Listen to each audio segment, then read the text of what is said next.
What is up, guys? Wacko Joke here, and today we'll be playing. Wait for it. Oh, made by Ebi Hime, I guess, or is that the company? I'm not sure. It gets so lonely here. Oh, frick! Hold on. Before we get started, has some crazy warnings right here. So, trigger warning: we have drowning, being buried alive, cannibalism, bullied, veiled mentions of homophobia, which might upset people. So, reader discretion is advised. It's not showing like it actually, like it says, it does not feature any explicit or graphical depictions of blood or gore, but it does mention these topics. Now, let's get started. I had some crazy jokes, good jokes, not any super weird ones. But whatever, let's get this mod off the screen and let's get to reading because I'm not doing that voice, it's gonna hurt me.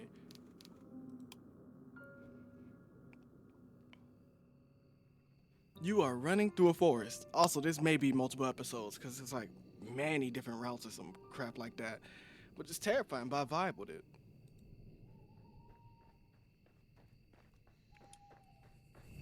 Hold on.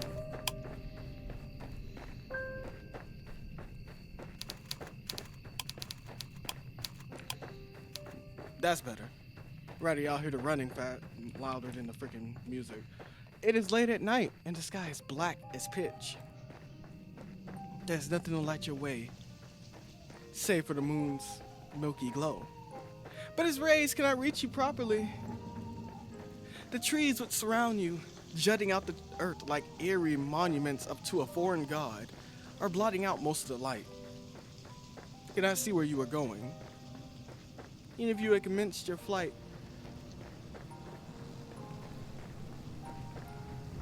At a more sensible hour. However, with the light of the sun to aid ye, it would be of little use. What the frickity? You do not know where you are going. You have no map, no route, no plan. You're running like a frightened animal, anxious and nervy, with no destination in mind. You have no desire. As you run, save to escape. What the frick?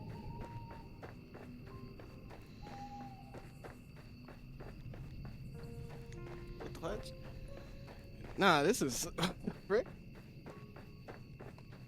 Alright, hold on. We got Shakespeare. Hold on. Let me tune my mind because I know they about to use some big words, and now I gotta be ready to say them right, lest I look a little bit, But you cannot let yourself be caught. If that were to happen, you are certain that you will be ruined. What the frick? You have no choice, therefore, but to keep going on and on and on. Though your feet are screaming at you for mercy. You have no idea how long you've been running. I mean, it's been a while. I'm still hearing it. Time has begun to blend together. It has lost all meaning. Something sharp snags at the hem of your skirt. But you do not have the luxury to pause and examine what is happening. Instead, you tug. Your skirt tears. The sound splitting through the forest, and you stumble forwards with a shocked gasp. You are free, but at what cost? Your skirt has been irrevocably damaged. See, I knew that word. See, I told y'all there was gonna... That's not even a big word. That's a medium big. Oh, crap. It might be too late to worry about such trivial matters now, though. You do not start running again, and soon she will catch you, so I'm being chased by someone. I thought it was like a group, but no, it's one person. Then, your life will be over. You do not know if she's still following you, but you do not want to risk looking over your shoulder. If you were to see her, silhouetted beneath a tree, looking at you with that sickly sweet smile which once ensnared you, you would lose what little nerve you possess. Your legs would lock up and your blood will freeze in your veins. And then you will crumple. You would fall, but you would not hit the ground. She would be there to catch you. What the frick is is this? What am I being chased by? But yeah, did she not promise when you made that contract that you would never be alone? You would like to take back that silly wish of yours, but it's too late for that. It's too late for a lot of things, to be honest. All you can do is run. Dang! We really are just okay. You run and run and run while icy fog swirls about your feet. It's cold enough to sap the heat from your body, and you shudder from it. It feels as though you are drowning. It feels as though you are being buried alive. Your knees and your shins, meanwhile, are bleeding, you know. You cannot endure much more of this. But if you value your own life, you must. You run and you run and you run until, at long last, you reach a fork in the road. There are 3 paths which split off through the forest. Well, 4 if you count the path down from which you came. You cannot exactly double back on yourself. Though, not when you have put so much effort into running forward. Crap. Am I still tired? What the frick? You can only press on. The 3 paths are signposted. Just something of a strange sight, given that you were deep in the forest. Dark though it may be, dark though it might be, you have grown accustomed to the shadows. You can just about pick out the writing on this old, dilapidated signpost, curved and slanted though it is. Your fate, if you will forgive me for sounding cliche, is in your hands. It's okay, you're forgiven. Now, I wonder, which path will you take? Frick! I should have saved. I mean, I could just do the fast forward thing, but whatever. So, y'all can see this. There are 3 choices here. We're not sure which one's the right one, so there may be 3 episodes of this game, because I think it's going to be pretty long. So, we'll do this one. Motherfucker. Like this. The village? Oh. So, you want to go to the village? Good idea. Let us see what further trials await you there. This night is far from over. As much as you might wish it was. And there's still much more to discover. I wonder what will happen next. You follow the path which leads to the village. Did I just say path wrong? Supporting yourself on weary, aching limbs, would you feel ready at a moment's notice to snap at the knee beneath the burden of your weight. I love the way this person writes. What the frick? I'm sorry, I do. I just had to say that. I had to get out the way. I'll gush over it once we end the episode. I got y'all. I know what y'all here for. Y'all ain't here to hear me gush yet. Until like the ending of the series, I guess, whatever. The soles of your feet are screaming at you. This may have to have his own playlist though. I like this. You need to lie down, and quickly. The only hope, as you continue to run, that you will find a suitable residence into which to rest at the village. You do not know what will await you at the village, but you have visions.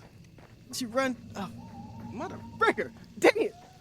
But you have visions, as you run, of a quaint, scenic settlement, all thatched cottages with sloping roofs. Surely there will be a kindly peasant who will be willing to put up a young runaway for a few nights. Technically, will the ladies still follow me? You know, because it said I'll never be alone, so if I always stick by someone, will they no longer be there? Maybe? Am I reading too much into it and hoping for the best? What the frick? What's that sound?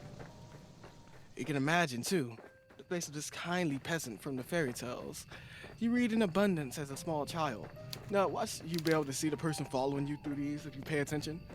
She will be broad-shouldered and ruddy-faced, with dull brown hair crammed beneath the cap.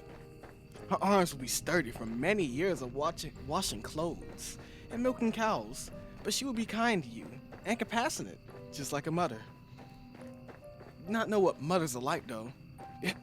You know, you hardly ever spoke to yours. I don't know why I keep adding words sometimes. That's on me. You're only guessing. You're not a complete fool, however. Despite your tendency to daydream, you do have a few reservations. Peasants do not, as you know from your voracious reading, have much money, nor do they have much food. It might be hard to convince a resident of the village, even the kindly washerwoman of your fantasies, to take in a complete stranger. Still, you must try. That's all you can do, really. Dang! You really running? Okay, what the frick? Oh, we stopped running. So, you run to the village. Let's save here. Not sure what this one's for. But whatever. It takes some time before you finally emerge from the woods, but finally, you manage it. How much time, you ask? I cannot answer that.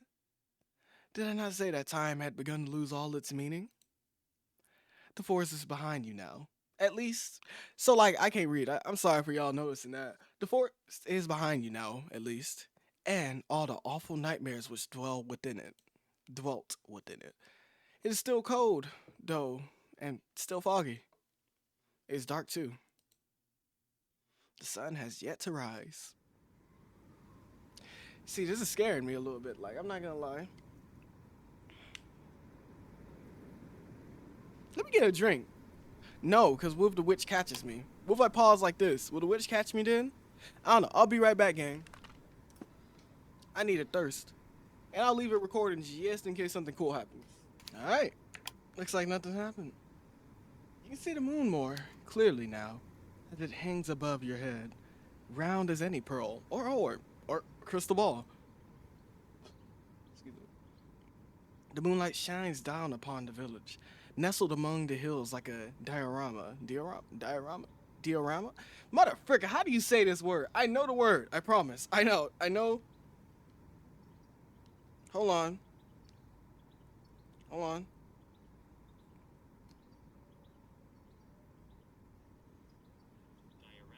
Diorama. Y'all hear that? Diorama. Okay. Diorama. Ain't no way that's how you say it. That must be like a... Nah. Hope anew bubbles within you. You finally made it. Surely not, but your salvation awaits you? You follow the winding dirt path to the village, looking this way and that. But your hope, such a precious, fragile thing, soon begins to fade. The village, up close, does not look half as welcoming as you imagine. There are cottages, yes, but they are in a state of disrepair. There are holes in the roofs and holes in the windows. Most of the doors are tightly shut, but others are gaping open. Kitchens beyond them, even darkening the night sky which shrouds you. There are no lights in any of the windows, and neither can you see any people. You know, insomniacs like you at them. You cannot hear anything either, beyond the sound of your own footsteps and the low, mournful sighing of the wind. The village is quite quiet, eerily so.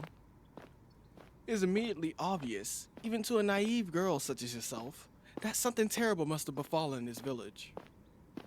You know, before you try your luck at one of the houses that before you try your luck at any one of the houses that nobody will answer you. There will be no kindly, red-armed washerwoman to welcome you here, no matter how much you wish for it. Don't we all? But that does not stop you from wishing regardless. Your knuckles rap smartly against the wooden door. Your efforts soon prove, however, to be in vain. I swear to God, the dogs are barking. Hold on. Okay. There is nobody here to hear your entreaties?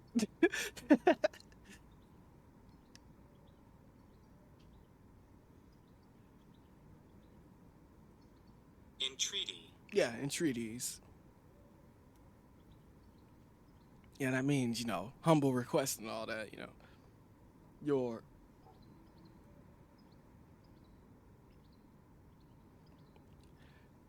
Why?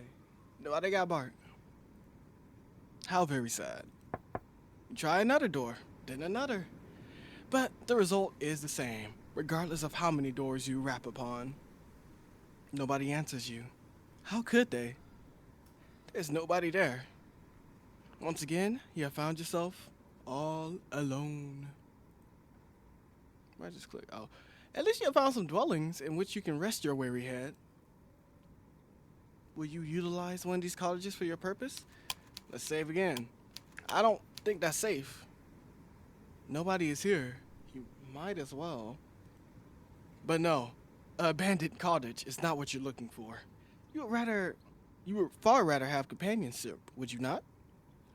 Bravely, you swallow your tears. You wipe your eyes with the back of your arm in a well-practiced motion. Then inhale. Excuse me.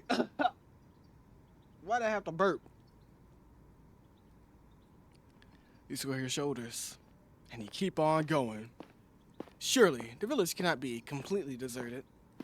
There must be one person here, at the very least, who can help you.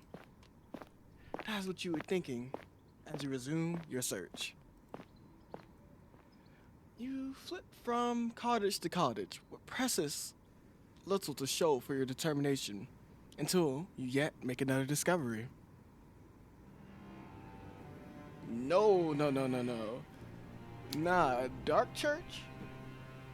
You sure that's a church? I don't know. Those look like horns right there. Wings? Nah. What kind of church is this? What the frick is that? What did I just accidentally press? But the village, this village with a squat thatched cottages, bathed in the moon's glow, has a church. Yes, I messed up on that sentence, okay? Well, of course it has a church.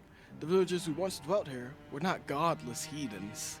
Not that their fate did them all that much good in the end, that's crazy. Still, the sight of church soothes your overtaxed heart. You're so focused on your fantasies of a kindly washerwoman taking you in. You do not pause to entertain the fancy of a kindly nun doing much the same. Man, I want to see a nun IRL one day. All hope is not lost. Think they play Uno? No, let me focus on this. You approach the church, what seems to tower over you, despite it being so humble. The church is a small one, but it is stout and sturdy.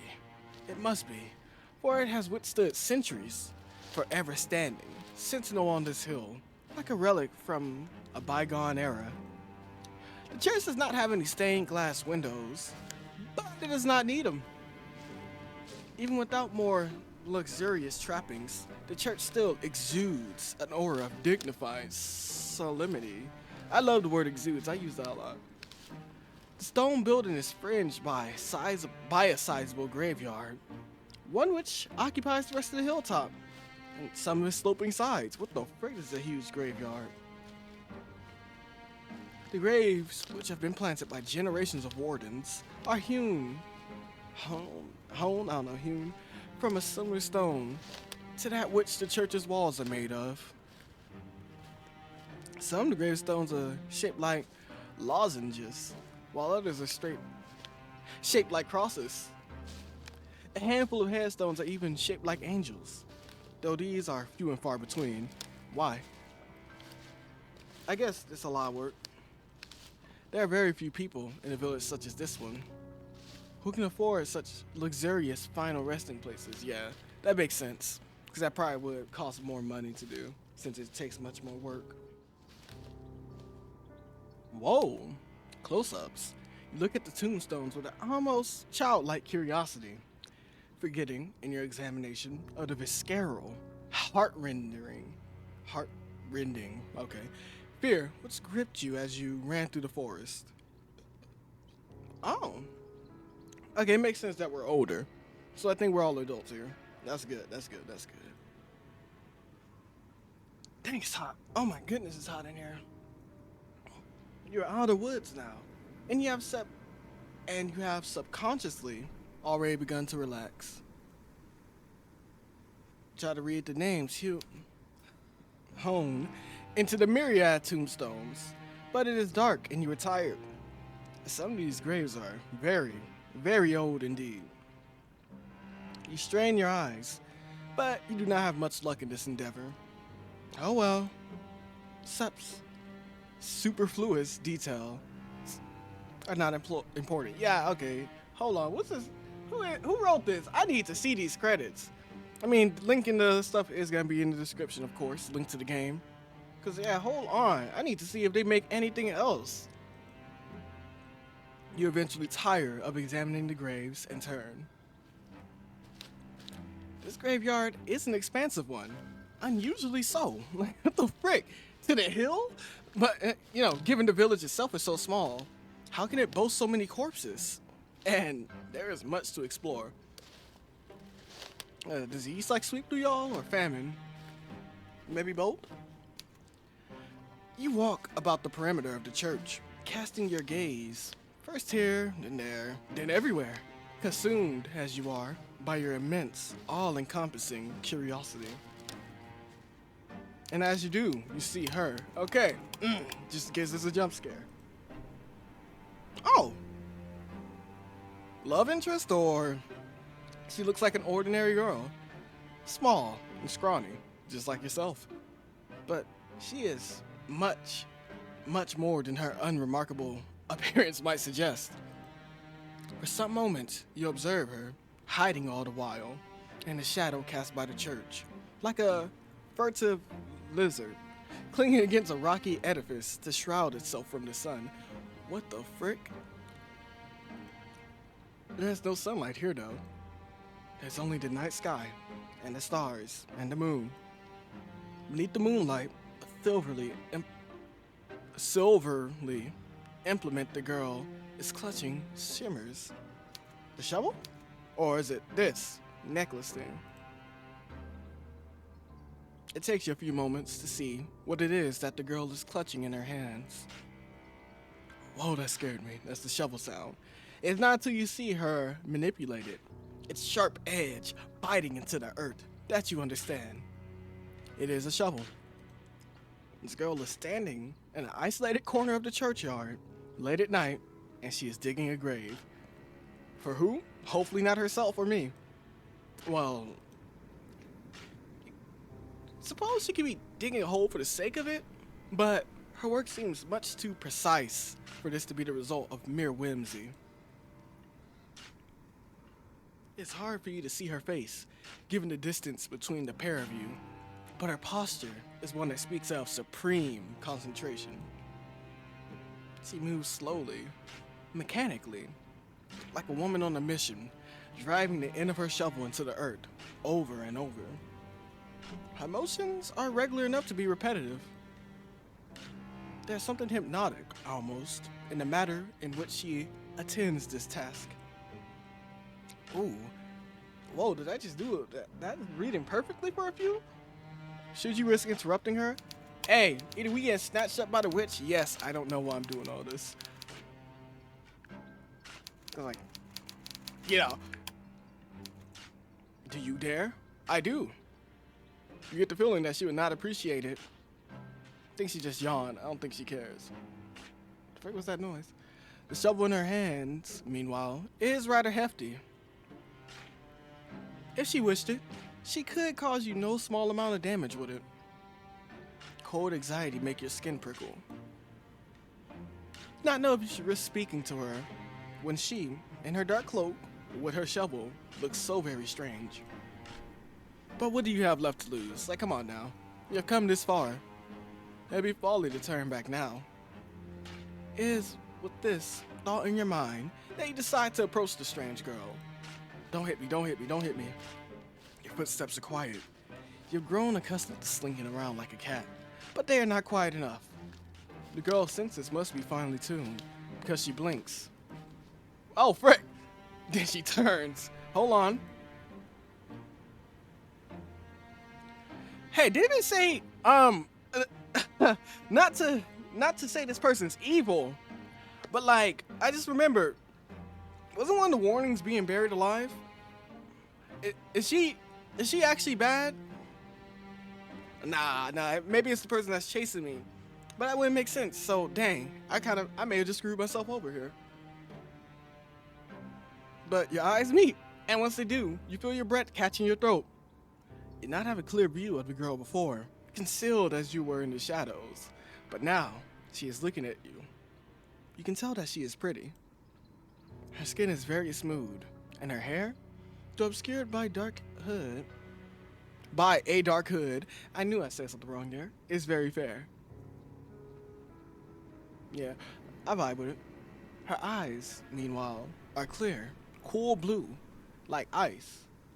Yeah, it kind of reminds me of Zelda rupees, but like a little bit lighter. It's like ice rupees. Those eyes of hers, which are large when I knees, are fringed with very long, fair eyelashes. Actually, yeah, what the frick, those are long. Oh my god. It's like a nice third of her eye. She looks as though she has stepped out of the pages of a picture book. She is simply too perfect to belong to this world. Perhaps she is some kind of vision? A walking dream? A waking dream? What the frick? A hallucination? But no, she is none of those things. The shovel she is clutching in her hands looks solid enough, its pointed tip glittering wickedly in the moonlight. You still yourself, expecting perhaps some sort of outburst. But the tension soon drains from the girl's slender shoulders. Wow, my S's suck. Her fingers, which were once gripping the handle of her shovel, tightly relax. And she smiled. I want this to be saved. I mean, yeah. This page. Oh, frick. It's only one page? Her lips curve upward at the edges. She is smiling, and what a smile it is. It's transformative. When she smiles, she looks radiant, angelic almost. Hers is a smile that is so suffused with a light. What? Suffused with light that your eyes begin to prickle from it. You're so relieved. You almost feel that you can cry. As if you could cry, whatever. I messed up. It would not be the first time you had wept during this night, and neither would it be surprising if you did. You've been through a lot. Yeah, I don't know what you've been through, but I feel for you. Unless you like really just did something crazy. It looks like you just got a bad deal. I wonder if there's a prologue that I missed. You must be exhausted. The girl holding the shovel seems to realize this because she bridges the distance between you cautiously, as one might approach a skittish cat. Oh, frick, rough voice. Okay, hold on.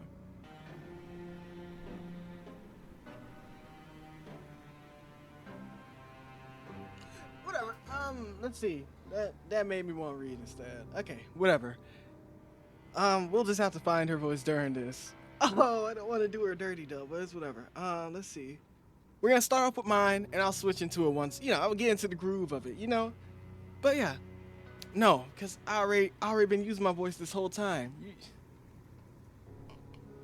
And then what's gonna be the voice of my character if you get? See, it's like let's see, rough. I looked up some rough voices. It just sounds like they had a little bit of graveliness in their throat. What the frick is that? Okay, let's see. Oh! I don't wanna! Okay. Oh, it's so good to see another person. It just don't hit. It just don't hit, but whatever. I was afraid I was the only person left alive. The only one left in the whole world. Now, this is quite the effusive greeting. What the fudge? See, this grammar, bro, it be smack me in the mouth. I like it, though. Her introductory speech is riddled with exclamation marks. She is rather more personable than her apparel would make her suggest. Well, I mean, you, a well-bred young lady, cannot help but feel overwhelmed. Here's your turn. Now, to be on your guard.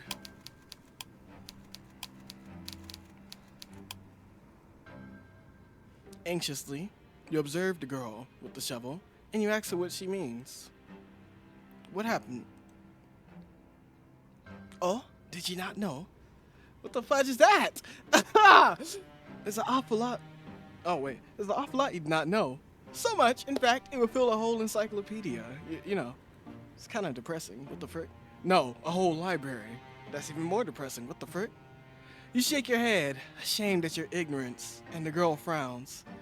That's like a pain frown. Must it be from around these parts, I guess? should have known. This village is a small one, and everyone knows everybody else. The girl's expression falls. At least, they used to. Back then when there were still people to know. That ain't the case now, though. Nor, well, not after the plague. So there was a plague that wiped through. There was a plague? Shit. Hold on, should you be handling those bodies with the plague? If you're digging the grave, you have to touch them afterwards, right? That would certainly explain why the village, when you walked through it, was so quiet. Did anyone else succumb to this mysterious illness? That's right. It's just me here now. Not seen another human being in a long, long time. It gets so lonely here. Now that is an interesting turn of phrase. It catches inside your head like a burr. Have you heard it before? Oh, I thought something was coming up from behind. Sorry, froze for a second. You don't have much time to ponder this, however, because the girl takes a step towards you. Oh, but where are my manners? They must have gone rusty after being on my own for so long. My apologies, miss. You look like you've come a long way. You said you were a traveler, yes? And your hands are very cold, just like ice. Would you like to come inside? Maybe have something warm to eat and to drink? My home's small, I'm afraid, and my food ain't nothing fancy, but it'd be more than I'm willing to share. It's not every day another girl stops by, especially not one as pretty as yourself. I'm feeling very blessed. Hey, I can't just got it like that. That's what I like to hear. Blush. What the fuck?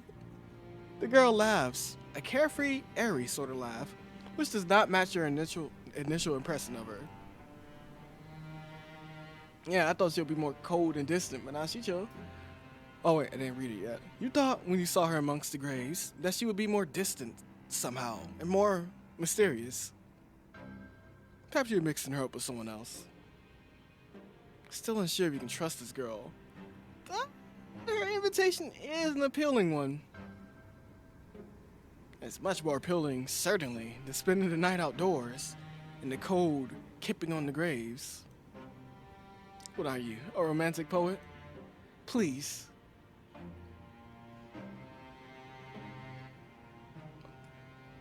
Sorry, I just had to read that in my head, and that was very scary. What the frick? You make a show of pondering the girl's invitation, at the very least. You do not want to appear too eager. But your acquiescence is, alas, an inevitability. Yeah, so I'm just gonna look up the word acquiescence. What the frick? Acquiescence. Acquiescence. Acquiescence, that's the word. But your acquiescence is, alas, an inevitability. The reluctant acceptance of something without protest. Oh, okay, let me screenshot that. I actually want that word. How'd you ever refuse her? She's the first friendly face you have seen all night. Without her, you would be all alone. Don't hit me over the head, please. Your hostess leads you to a small, humble home located but a stone's throw away from the church, built in the shadows of a twisted, towering sycamore. I heard that word, like stop playing with me. There's only a few that I don't know. The girl's home is in such a state, it seems a folly to even call it a home. Don't do that. Hovel would, to you, but, you know, be the more appropriate descriptor, not to be rude, right? But when your hostess leads you inside, her eyes alive, and she says, "Here we are." Wait, no. Home sweet home. You don't have the heart to tell her that you don't find her home very homey or very sweet. See, this is why you're being chased by some murderer thingy. I don't know if they're even a murderer, but you're running for a reason. Because you just rude.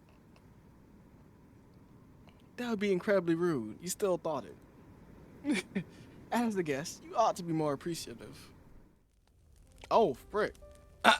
Oh, frick, this is beautiful. Like, come on now. Wow. Half-heartedly, look around your newfound surroundings. The ceiling is supported by wooden joists and it is perilously low. Not much so that you are in danger of bumping your head, but just enough to feel claustrophobic. Oh, that's terrifying. There's a fire in the corner. Though it is not considered, though it is not co-signed to a grate. What the frick? Can I not read? The fire instead is blazing in the open. A circle of logs set alight like a scene from a witch's kitchen. Is it getting louder? I hate how loud this thing is because we're at 20. I'm gonna turn it down to like 14 because I don't know why it says it's around my mic. It shouldn't really be at all, but I'm not taking chances.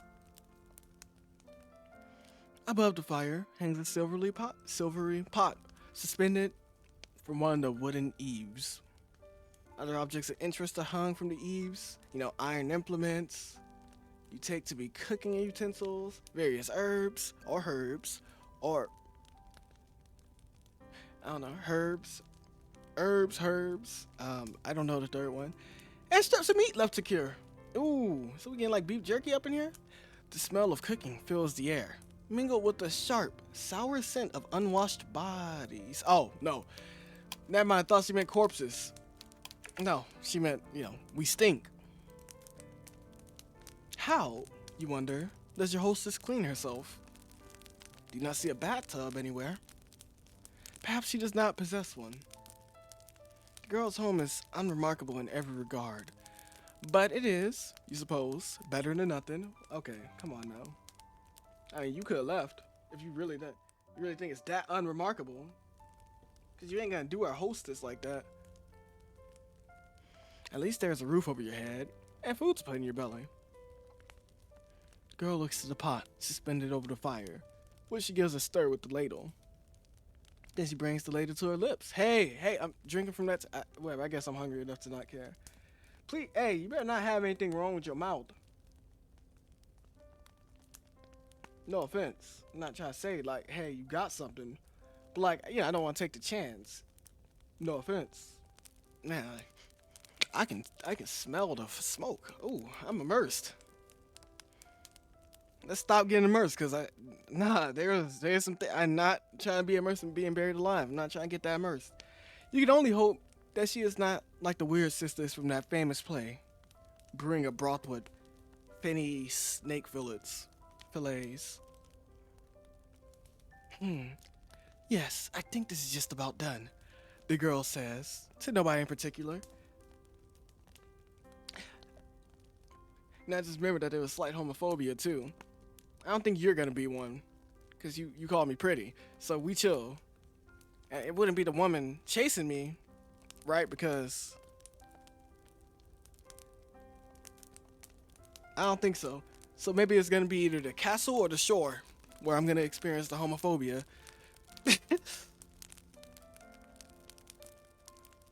What the frick? She sets the ladle down, back into the pot, then looks at you and smiles. Hey, what's up? You want something? It looks like you come quite a long way, and you must be hungry. These words are like music to your ears, even more divine than the trumpets of God's most loyal angels. You're so hungry, you could eat a horse.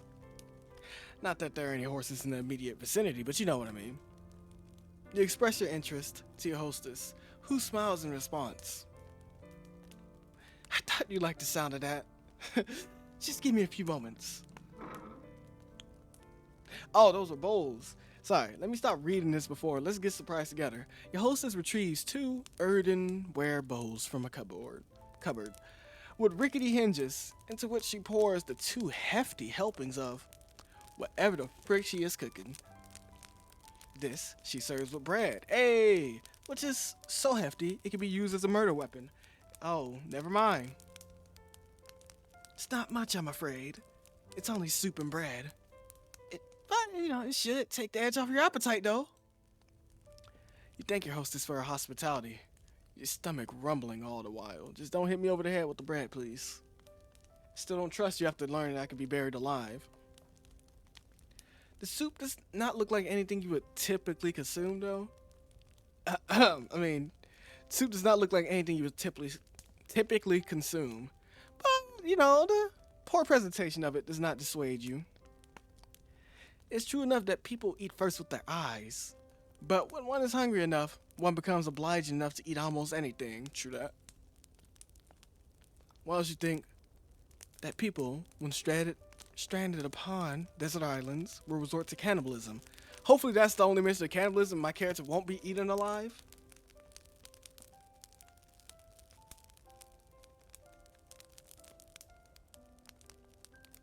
You know, yeah, I'm just saying, like, hopefully this is the only, this was the thing we was warned about.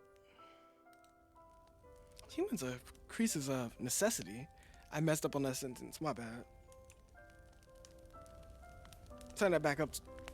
Actually, we'll have it 16. You like to wrap yourselves up in pretensions, but in actuality, you are not much better than animals. I don't agree with that, but you know, I vibe with it.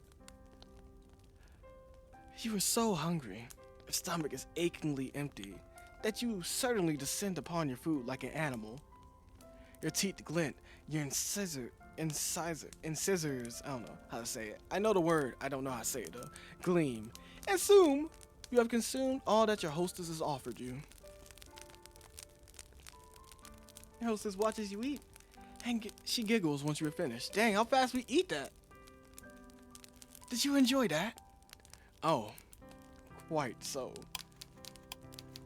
Well, still scared of you though. You catch your hostess's gaze, suddenly abashed. You were so hungry, you failed to account for her judgment. Now you have some food in your belly. Though, now you have some food in your belly, though. And you have been suitably warmed. Your old self-consciousness is returning. Did you not make a fool out of yourself? You demur shyly.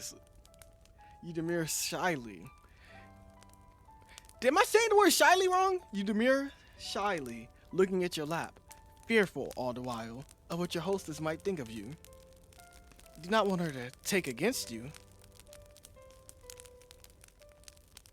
Fortunately for you, however, and your fragile ego, your hostess is not the judgmental sort. She is not like the girls you grew up with. Well, I'm glad you enjoyed it. It's nice to see my food being appreciated so heartily.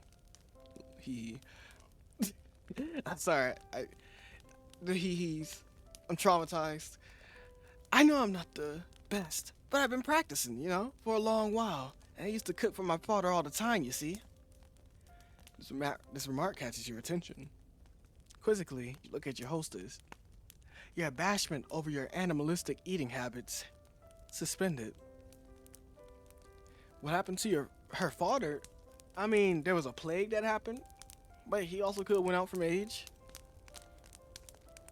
It seems a grim thing to contemplate after having eaten, but didn't your hostess mention something about a plague?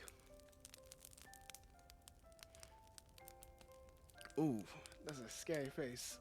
Not scary, a sad face. Yes, your hostess says, her voice soft and now serious. That's right. There were, motherfucker, I'm getting too into it. There was a plague. And what of the villagers? What of her father? I mean, I think she was burying them. That's a long grave thing. I'm sorry. They're all gone. Now, why'd the music stop? Gone? Hey, let's thank you for your hospitality, but it's time to go. Yes, you see. Your hostess rearranges herself upon her chair, one slender leg folded over the other. Okay. Whew. Okay. She isn't jumping at me. Then she begins her tale in earnest. Oh, it's music. That's music, nothing scary. My family has a history. We've lived here for centuries. By the church, so as we can tend to the graveyard. Ah, so this abode is centuries old then. They'll certainly explain the dirt. My father used to prepare bodies for burial. Why is it getting more pirate-like? Back when he was alive, he built the coffins and he dug the graves. and he lowered the coffins into the dirt. I know it might sound like an awful job, but someone's got to do it. There's no sense averting your eyes from death. Not when it happens to the best of us. It's a noble profession, one that's been handed down in our family for generations. My father's father was a gravedigger, and so was my father's father's father, and my father's father's father.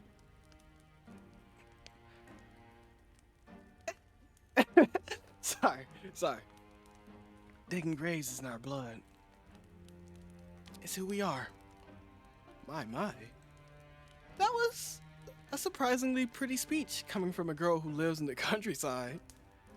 A girl who is without much in the way of education. Okay, you're doing too much. I'm sorry. Like, what kind of backhanded thing is that? You speak pretty well for being a country bumpkin. That's pretty much what I just heard. I didn't know y'all had books like that. As a parent, just to listen to her and the way she slurs her syllables together, but she had never had any elocution lessons. What the frick? Not like you. There's a determination, however, to her, and a pride in her genealogy, which gives her a respectable aura. You cannot help but be impressed. I just feel like you're a bad person. So you ask your hostess, does that make her one in a long line of gravediggers? Yes. Your hostess. What the frick? Why can't I say this word? Hostess, the gravedigger says. That's about right. Though I was never supposed to be a gravedigger myself. It's not a woman's profession. That's what everybody says. My father didn't mind that though. He taught me everything he knew, then some, and then some. I might be a woman, but I've plenty of upper body strength. I can dig a grave as well as my father could without breaking a sweat. To the spare of my mother up in heaven, I'm sure. I'm sure if she were still alive, she'd rather I focus on more feminine pursuits like basket weaving or sewing to better attract a suitor. Not that would do much good now. There's nobody around who'd court me, not for miles and miles. And what happened to her mother? She died when I was very young, during childbirth. I was only 5 years old. Oh, well, wow. You can relate to her, at least upon this point. Parents are not dead, at least not as far as you are aware. But you have not seen them in an awfully long time. Wow. They sent you away as soon as you were old enough. Wow. And they never once bothered to check up on you. For many years, there have been no letters, nor any visits. Dang. You offer the gravedigger your condolences. Not know if they would help. But you feel like you cannot say nothing. That would just seem heartless. The gravedigger, however, does not seem too upset by this turn of events, because she smiles, albeit somberly. Sorry, it was ages ago. I don't even remember her too well. And I've never really had the luxury of sitting around feeling sorry for myself. I had too much work to do. Around the house, you ask? Yeah, okay. That too. I was the oldest child, so it was my job, after my mother died, to manage the sweeping, the cooking. Oh, and looking after all my siblings too. You know that, like, come on now, don't bring it up, you know. Or maybe they left, maybe they're alive, so maybe I'm wrong. You blink, intrigued. Then glance around your hostess's humble lodgings.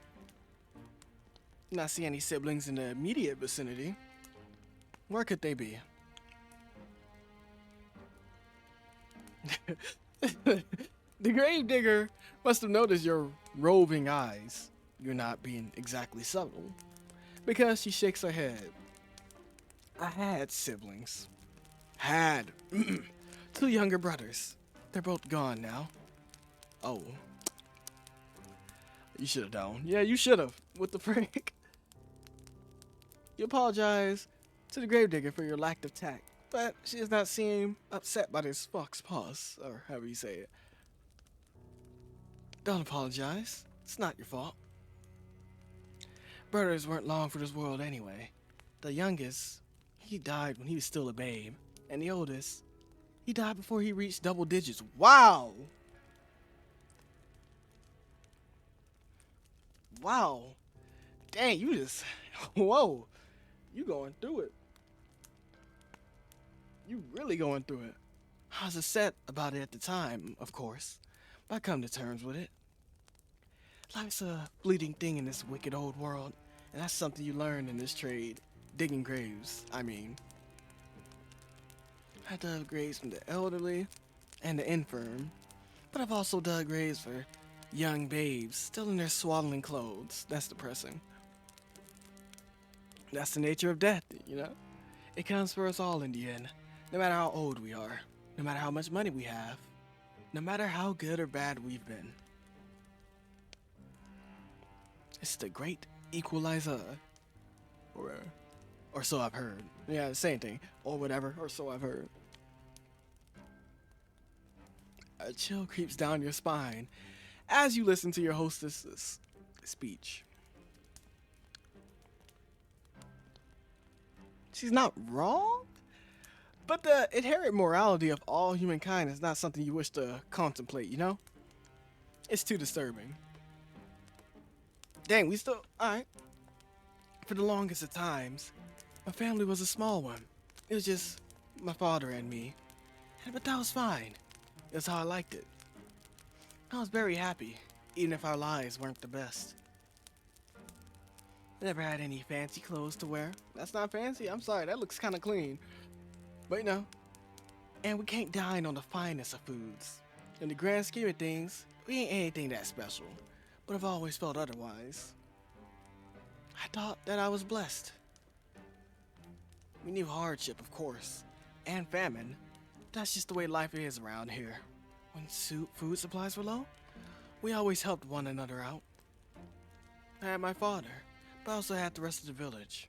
We all looked after one another, and things always worked out in the end.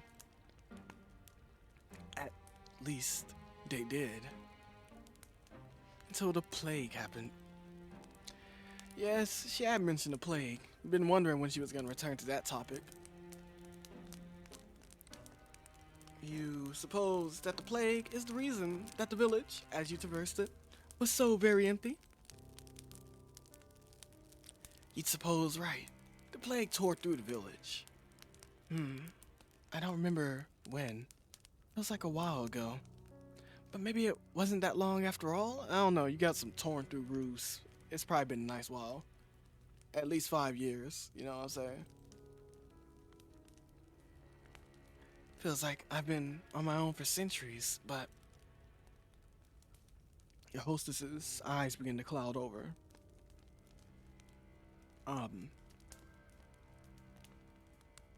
Hello? She looks as though she is entrenched within her own memories. What the frick could she be remembering? You have never seen a plague before, though you have heard of them in your history lessons. The history professor was quite enthusiastic about the subject. Yeah, that's kind of scary.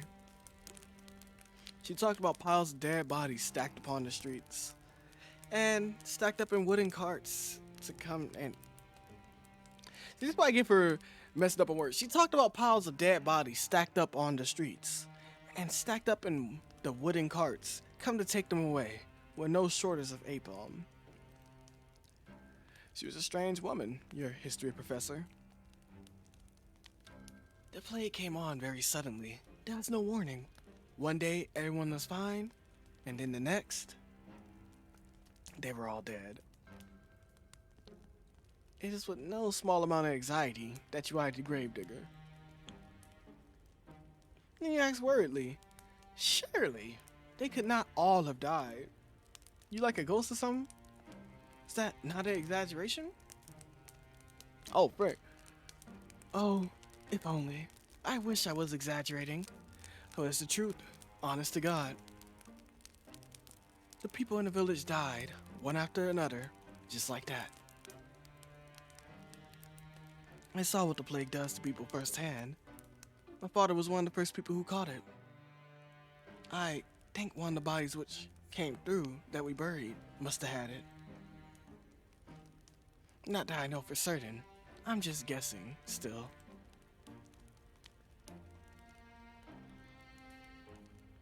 My father didn't have an easy time of it. His skin turned all gray and clammy, and he complained of a horrible fever. This is supposed to be romance, right?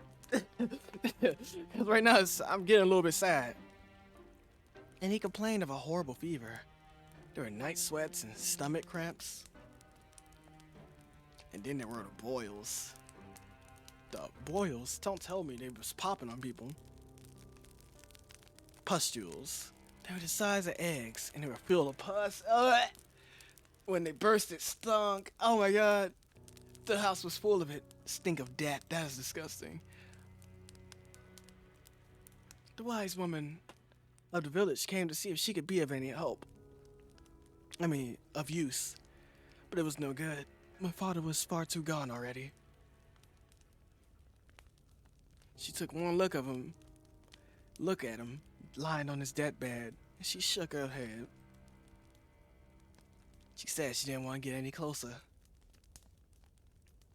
I can't say I blame her. It was a ghastly sight. I didn't appreciate it at the time. Thought it felt like she was... frick. At the time, though. Felt like she was turning her back on us. I wished her ill. I remember that after she left. Until a few days passed, and she fell sick too. Then I felt bad for cursing her. I couldn't help but worry if it was all my fault. It's silly, I know, but... The gravedigger closes her eyes. She seems to squeeze her lids together until her lashes melt like flecks of falling snow. Her shoulders, which are very slender, are shaking. She looks as though she might, at any moment, fall apart. It wasn't long after that, the rest of the village fell ill. They all had the same symptoms as my father. The clammy skin, the fever, and the boils.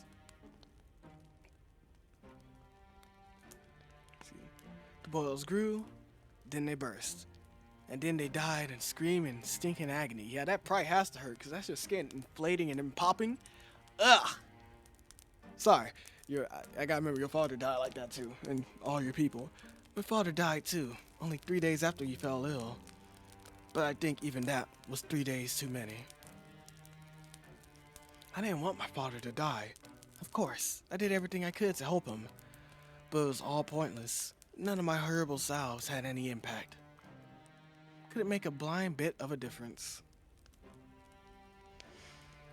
All I did was stand by his bedside, telling him it'd be alright, until his eyes sank into his skull like two black stones, and his mouth dried out.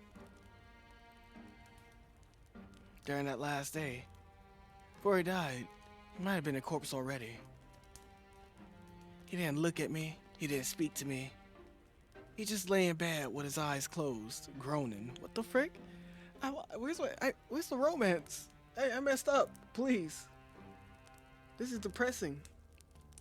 I never wished any ill on my father before, but during those moments, it's nothing wrong. Like, hey, let's die a little bit quicker so you don't suffer.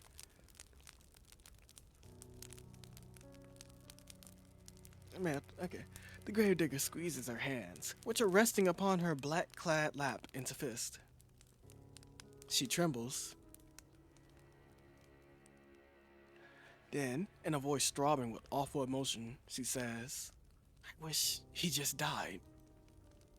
Well, based on the anecdote, it doesn't sound like she had overly long to wait. Yeah, see, I'm starting to wish the worst on you, character. I ain't gonna lie.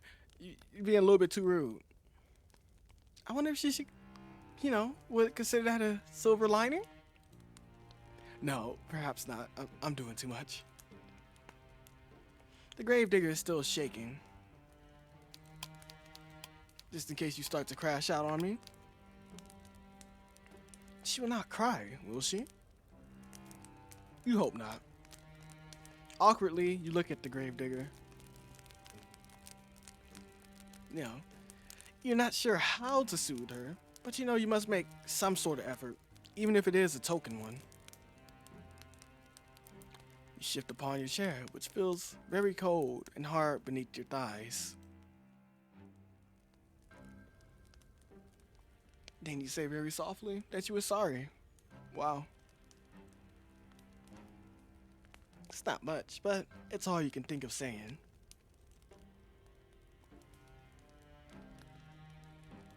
You had thought initially that your situation was comparable to that of the gravedigger. But now you can see that is not the case. Just looking at something.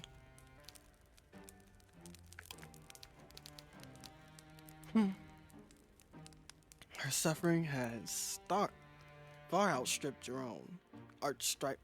Whatever, y'all know what I mean. Outstriped your own. Not that suffering is a competition, of course. Your apology feels inadequate to your ears. Largely because it is, but the gravekeeper does not seem to mind it. She is very big-hearted. That girl, to smile at you so, no matter how foolish you might be. Do you really deserve such kindness? I don't know. I don't know what type of person she is, cause like, I don't know. Your thoughts, your inner thoughts, kind of a little bit interesting.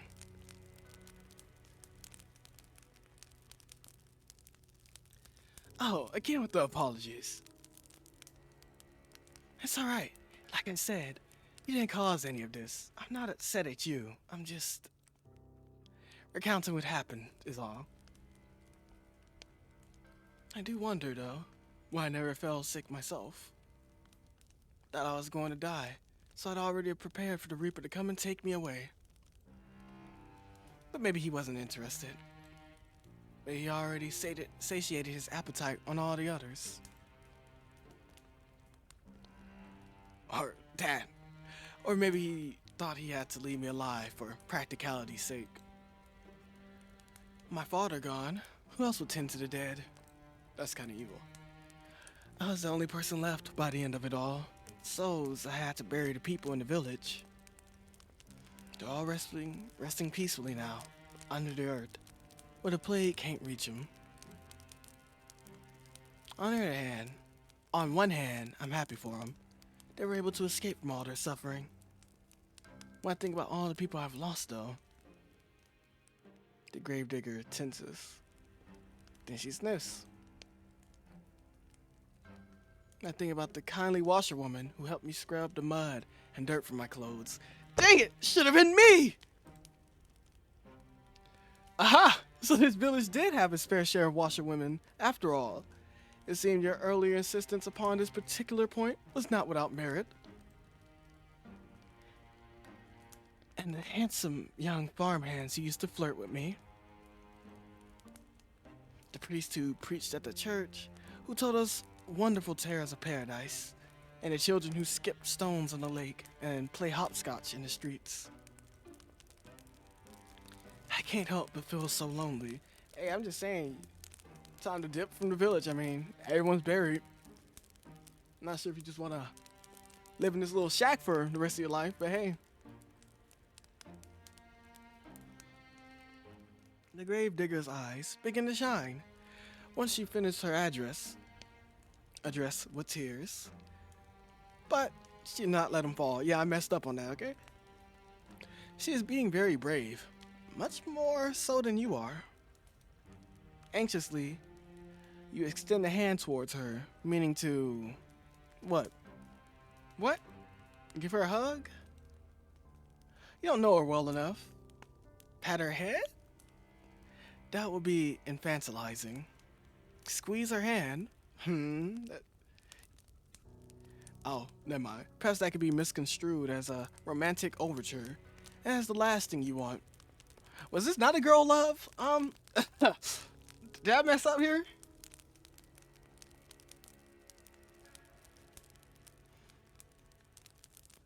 You endured more of your fair share of teasing over that. You sit there for a few moments. I feel like a hand squeeze was probably the most nice one. Like, yeah, it could be, but it's like, not really in this situation. Like, oh, discomfort. A hug, yeah, you barely know. Head pat, yeah, you barely know. Or you're not tall enough. You gotta be like older for that.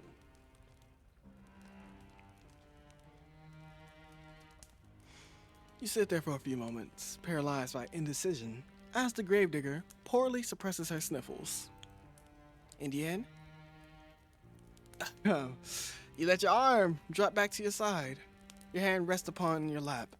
It's useful as a damp kindling. You know, you not know what to do with it. You do know that you ought to say something. No, just show that you heard her plight and that you care. Do not apologize again, please. You not know what the something should be, however. No words could ever console the gravedigger. They would never be enough.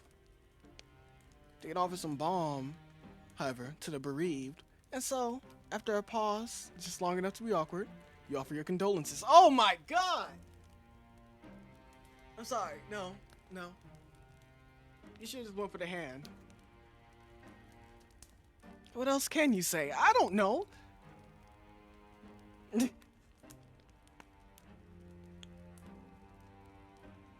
Oh, no, the gravedigger replies, wiping a few tears away, stray tears away, with the back of her arm. It's alright. I've grown used to it. Really. Being on my own. I mean it. It ain't so bad, really. And I'm not alone now, at least. I've met you. You'll keep me company, won't you? Well, what can you say to that? You aren't callous enough to trample this poor girl's hopes, are you?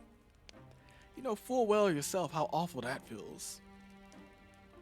You can do nothing but nod. A response which makes the girl smile more widely still. That's wonderful. Oh, no, it's her talking. That's wonderful. I know you're just a traveler who's passing through, but I can offer you bread and board until you leave. I have food enough and a spare bedroom. Not to be offensive here, but is it the father's? You know, I can take the little brother ones. No offense. I can make it up for you right now. You must be tired after your long journey. Just give me a moment. Was that rude for me to say? Because now I'm feeling like I'm just as bad as the pro tag after saying that. Maybe she's sleeping in the dad's room though, so you know. The gravedigger rises to her feet in a flurry of excitement, then retreats. You watch as she departs, a little too eager to please, and frown. The girl's home is a small, humble, with a low ceiling. Oh, the girl's home is a small, humble one with a low ceiling and slanted walls. Can't imagine such a small dwelling possessing a spare bedroom.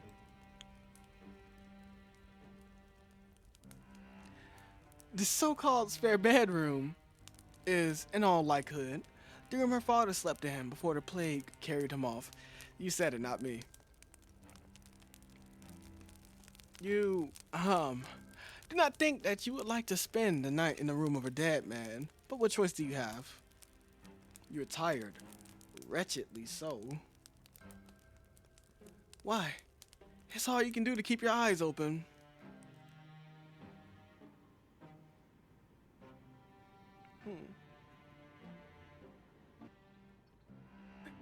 I'm back. While you were running through the forest, desperate to escape your pursuer, you had no thought in mind beyond finding some safe sanctuary in which you could recuperate.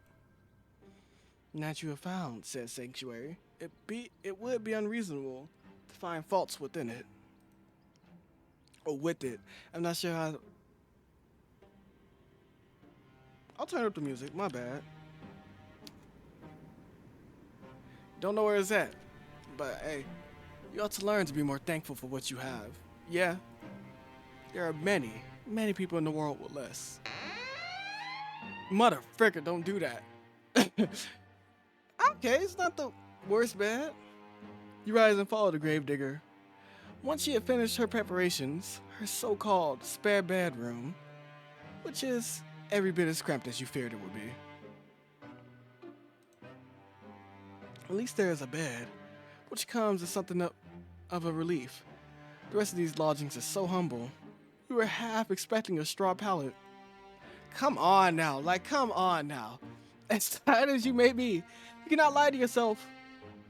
You have no desire to sleep among the hay like an animal. The sheets of the bed are clean, too. A fact you are discerned with a cursory glance. So, you will not be expected to sleep upon the sweat-soaked linen of a plague-riddled man after all. Duh. Probably had to wash him. This really is your lucky day. What the frig, do not just jump across like that. I got you this too, the gravedigger says, somewhat shyly, as she hands you a folded gown to sleep in. I thought it might come in handy. And you know, your own clothes are, a little shabby. Dookie. It's kind of buns. I mean, she can say that again. Your skirt is covered in mud, and the hem is torn and ragged. Ragged, I don't know. This nightgown's one of my old ones, so it suffer a bit of wear and tear. But I hope it'll fit alright. The frick was that? I just said it'll fit alright, yeah. It's clean if nothing else. You accept the nightgown from your benefactress with words of thanks. You want to sound appropriately appreciative, but you cannot mask your fatigue. Weariness overcomes you, and you yawn, a fact the gravedigger does not fail to notice. Oh, begging your pardon, I do not want to keep you. I'll be making myself scarce. If you need anything, though, don't hesitate to ask. I'll be happy to help. Scared, please don't drag me to a grave while I'm asleep, because you was just digging one. Was that for you or for me now? Was it for you at first and now it's for me? The gravedigger bows her head to you like a drudge, then hurries off, closing the door behind her with a thud. Tired though you are, you soon find that you rather miss your hostess's company. In the face of her good-natured smiles, you can almost forget all the hardships you had hitherto endured. I don't know.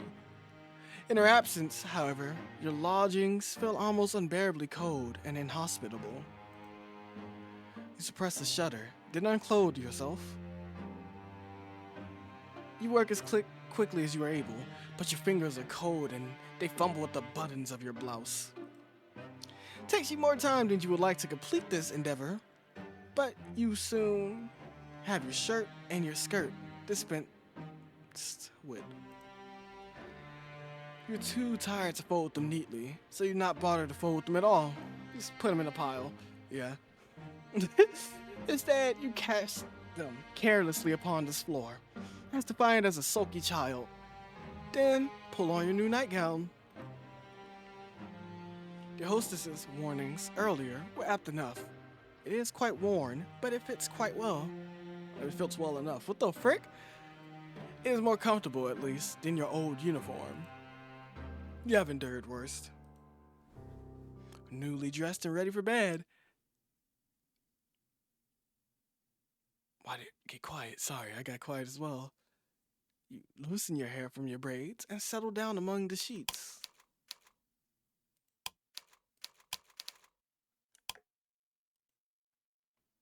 It's with a sigh you extinguish the weakly flickering candlelight which burns on your bedside, and with another sigh, you lay your head down upon your pillow.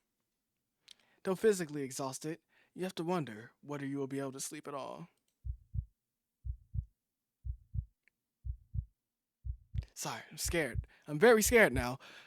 As you can recall your previous dash through the forest in such vivid detail, your heart is still pounding. That fear is yet to leave you. Oh yeah, now you're alone again. So is the person gonna be following you now? How does this contract work? Because technically, you're not in the room with anyone, so you are alone. Perhaps it will never leave you. Your terror was such, it almost feels as though it's thrust itself into your bones, into your very being. But your exhaustion is greater than your worldly anxieties, and soon it claims you. Your eyelids fall shut, and your breathing inevitably begins to even out. It's not long until you are spiraling through a dark, deep abyss, lost in Morpheus's kingdom.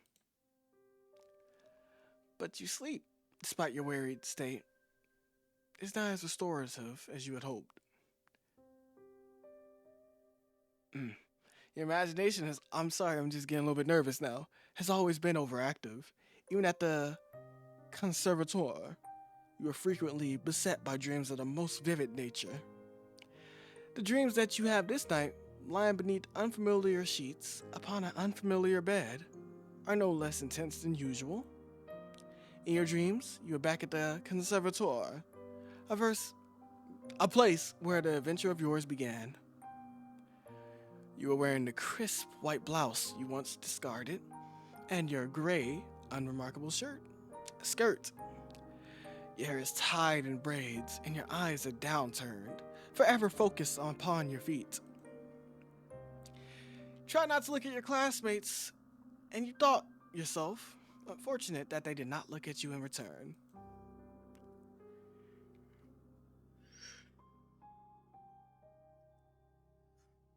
You did not want anybody to notice you. Until that awful winter, that is, where everyone stopped paying attention to you for good. Nobody tried to trip you when you walked past them in the hallways. Dang, so you were a big victim of bullying. Not even like some small bullying.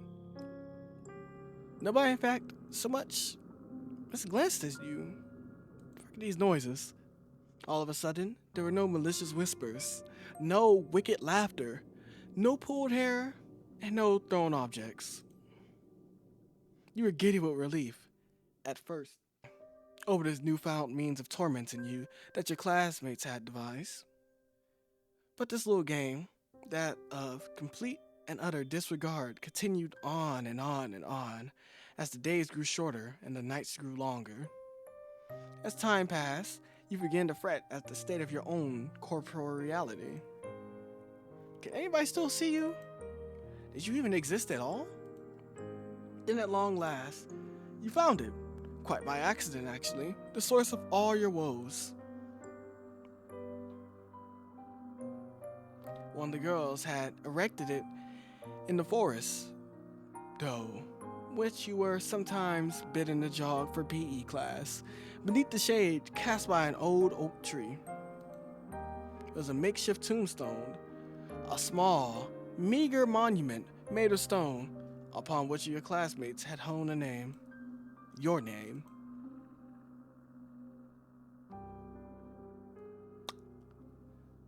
So we're not a ghost, right? They were just being jerks, right?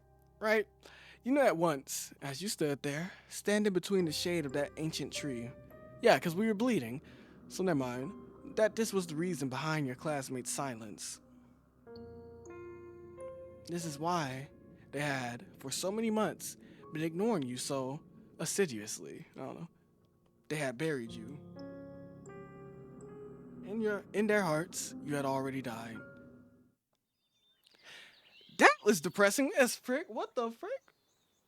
Your eerie dreams notwithstanding, you sleep more comfortably than you had anticipated. When you awake the following morning, the sweet chirping of birdsong, you feel well rested, albeit woozy. Always gotta do that. Your head is aching. It is nothing, however, a cup of hot tea cannot fix. You stumble into the kitchen in your night clothes, your hair loose and your feet bare, and the gravedigger turns to you.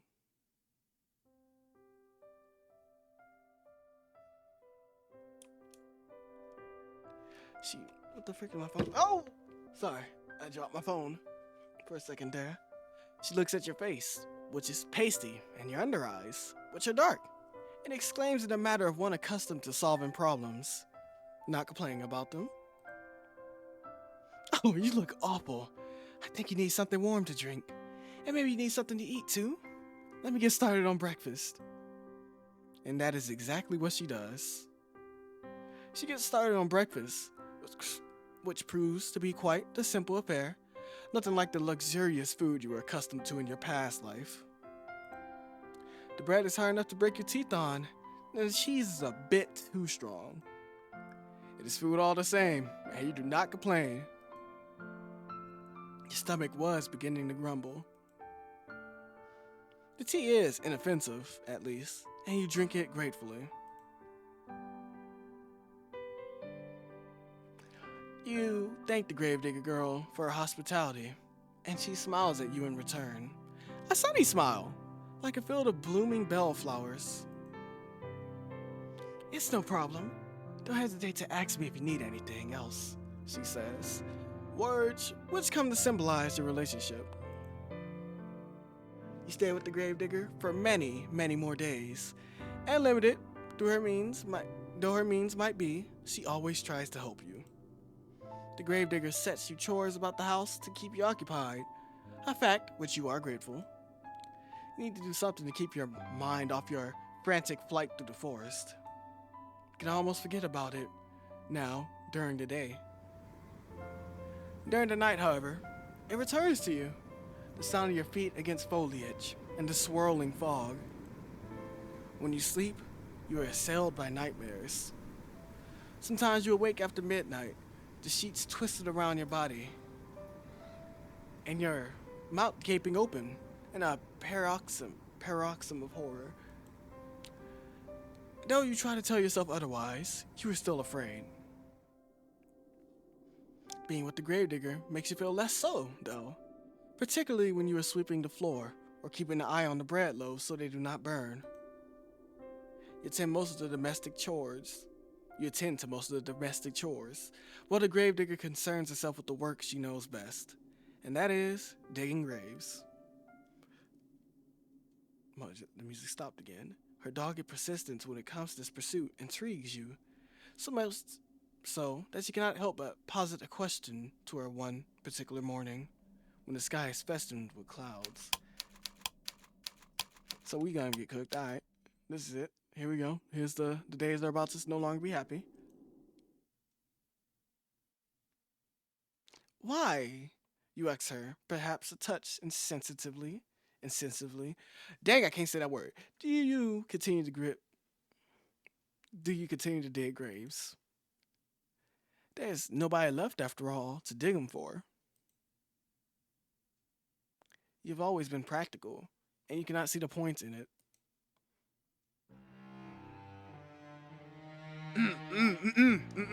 That face is enough. Nope. But whatever. What's the point in it? The gravedigger ponders while holding her precious shovel to her chest. I heard that, don't worry. Fortunately, she does not seem upset by your question, despite its bluntness. Should count yourself lucky, her temperament is so very placid. I don't suppose there's any point to it, really, the gravedigger eventually says with a small smile. I know it doesn't have any practical purpose, but, well, digging graves is what my father did. He showed me how to do it so I could continue his legacy. My father wanted to keep our family tradition going, and I suppose I want to do the same.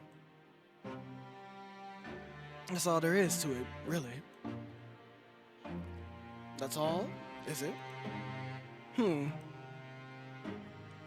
think you can understand that? Though your companion's action might appear to be illogical, there is a kernel of reason nestled among them. She does not dig graves out of any sense of purpose. She does it instead out of sentiment. Besides, I have to keep myself busy, don't I? If I spent my days island all on my own, I think I'd go mad. What the frick? I think I messed up her voice. Whatever, whatever. The gravedigger laughs at this, though, as though the prospect of her own madness is amusing. Her laugh, despite her slender stature, is not particularly delicate. It reminds you, perhaps unkindly, of the brain of a horse. See, I'm not gonna say nothing. You're ashamed to be thinking such a thing, and your face flushes with the guilt of it. We cannot all be well-bred young ladies, you know? Still, the laughter of the gravedigger, as it echoes through the gray, gloomy sky, is strangely desperate. It sounds forced. Her smile, too, is a touch unnatural, the rictus grin of a corpse. You find, despite your attempts to return her laughter with a polite giggle, that you cannot help but pity her.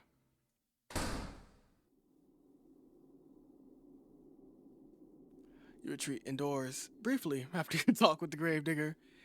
Then, said about some simple chores. The gravedigger trusts you well enough to manage sweeping the floor, a task which does not take particularly long, and preparing of the meals, a task which takes slightly longer.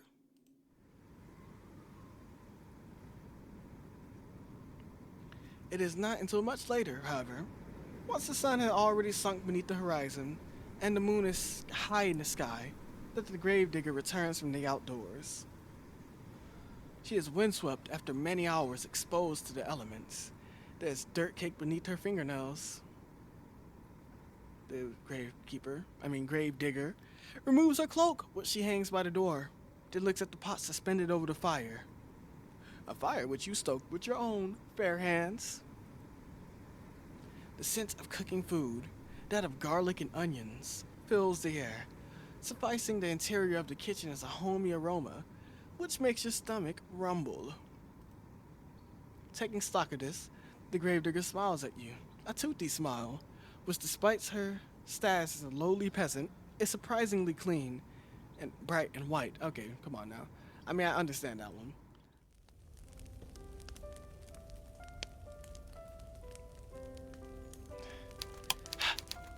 Why am I getting scared? As the days continue, I get scared.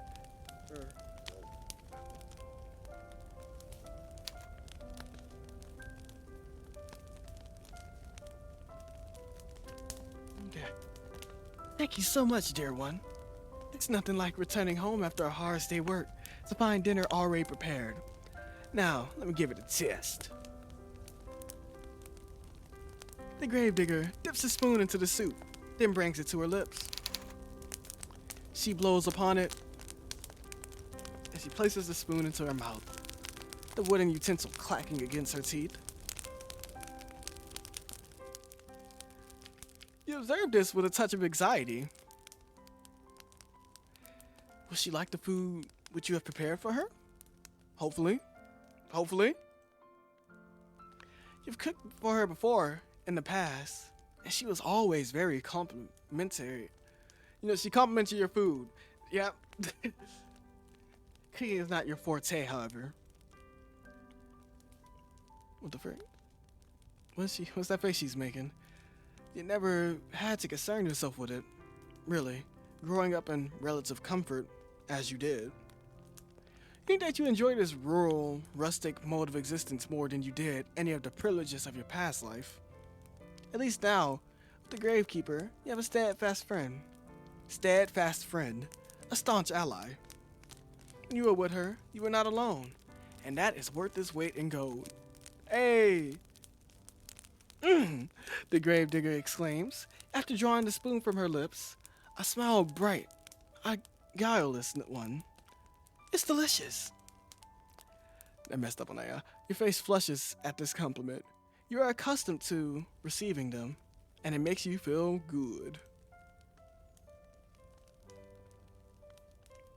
Shyly, he asks the gravedigger if she truly means that.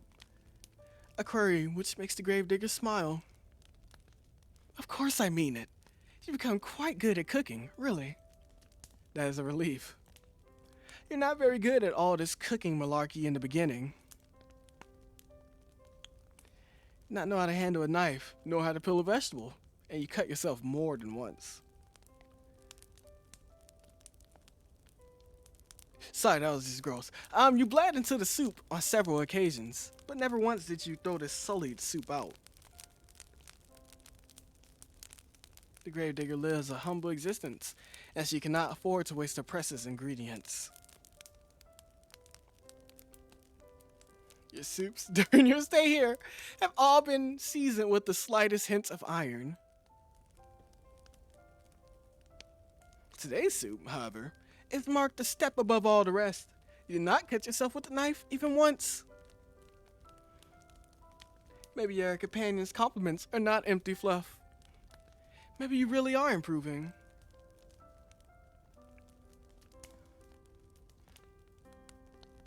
The soup should be ready to serve. I have some bread too that we can eat it with. But oh, I should brew some treat. I should brew some tea too. Yes, the tea. You know you were forgetting something. You're so focused on the soup, it must have slipped your mind. Your face flushes, yet again, at this oversight, and shyly, you offer to correct it. The gravedigger, however, waves your request aside. No, it's alright. You made the dinner, so I'll brew the tea. It's only fair, and it won't take all that long. Come on, it's just tea. Would you mind serving up the soup while I'm busy? Of course, you would not mind. You do enjoy making yourself useful. For a lady, you are awfully domestic. Huh?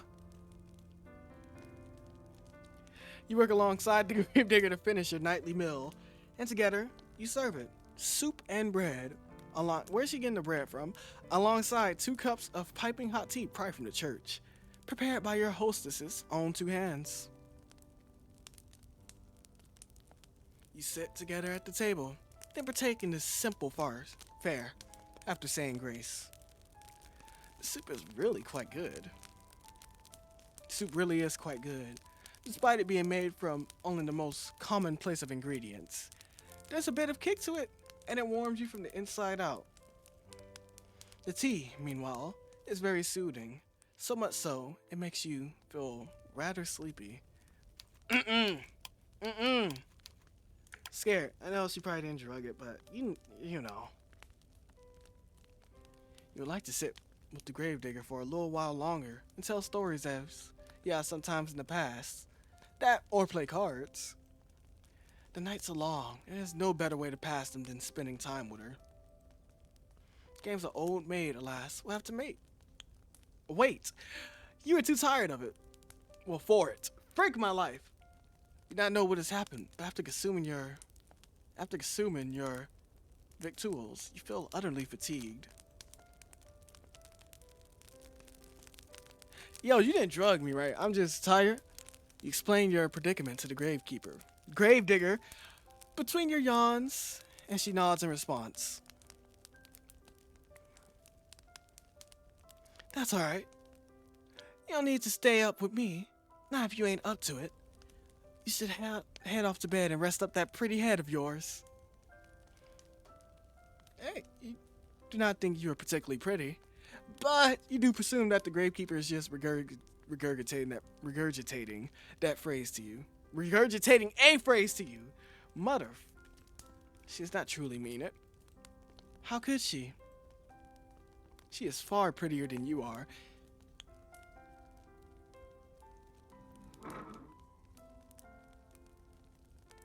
Yeah, well, I'm cooked. This is the part where I get buried alive. See, I knew I shouldn't have trusted you. I knew it. You thank the gravedigger for her understanding, then rise from the table.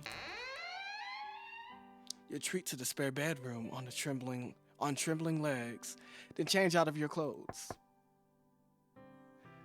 You only slid into your nightgown when you hear the rapping of knuckles upon your door, light and unobtrusive. This rapping could, of course, belong to but one person. It's the gravedigger, come to check up on you. I'm sorry, the gravedigger says, her voice soft, but You rushed to your room soon after eating.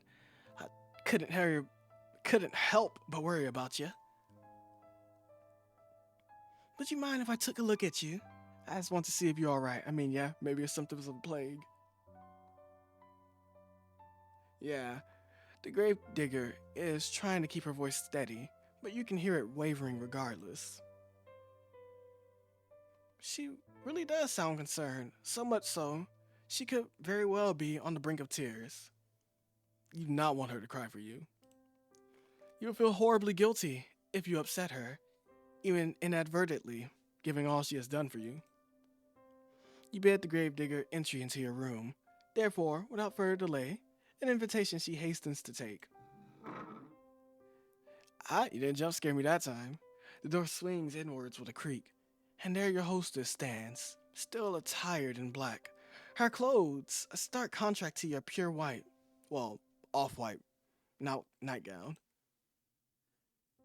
The gravedigger looks at you, seated in bed with your hair freed from your usual braids, and exhales. Is that relief, you wonder, playing about her face? But why?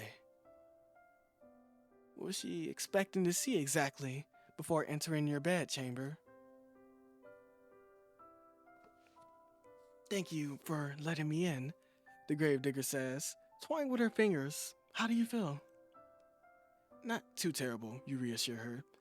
There are no particular problems with your health. You just feel a little bit tired, a wee bit tired, you know? Are you sure you're not sick? Your face does look a bit pale. That would be nothing out of the norm. You're always pale. Like, that's kind of offensive, but I had some crazy thoughts too, so we're even.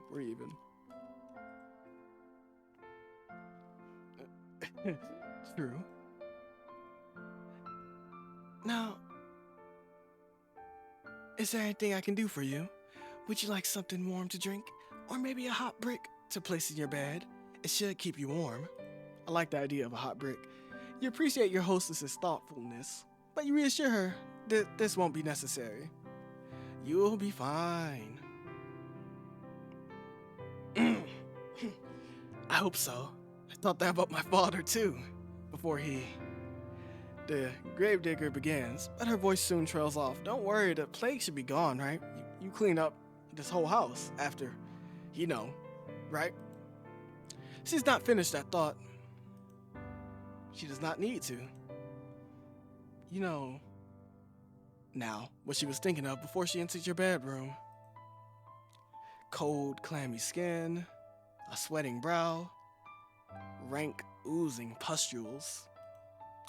Think upon these symptoms, which are eerily similar to those recounted during the Great Plague, which once beset your own country, and you shudder.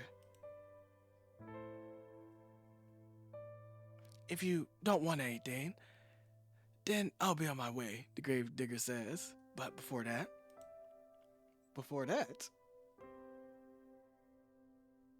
this was just a fancy on my part, but I was wondering, would you mind if I brushed your hair for a little while? Dang, is that messy? Your hair? That's right. It's such a pretty shade of red. I just thought, well, it's just a fancy, really. You don't have to let me, not if you don't want to. But I thought it might help you relax while you're feeling under the weather. I've heard it's supposed to be soothing. That is what the gravedigger says, but you have the distinct feeling that she is the one looking for solace here. She's not quite so selfless. Perhaps she would like you to think. But she has been very good to you, and done so very much for you, that you not want to begrudge her in this small self-indulgence. I think she deserves it. You agree, therefore, to her request, and upon doing so, you are certain you have made the right choice. Your hostess's face lights up immediately in a manner which makes you blush. Oh, thank you. It'd be my honor. Now, let me fetch my brush. You're not gonna whack me across the head with it, right? I'm sorry for being this nervous, but Dang, that noise makes me want to jump. The gravedigger retreats from your room in a hurry, but returns soon thereafter, holding in her right hand the promised brush. Stop that.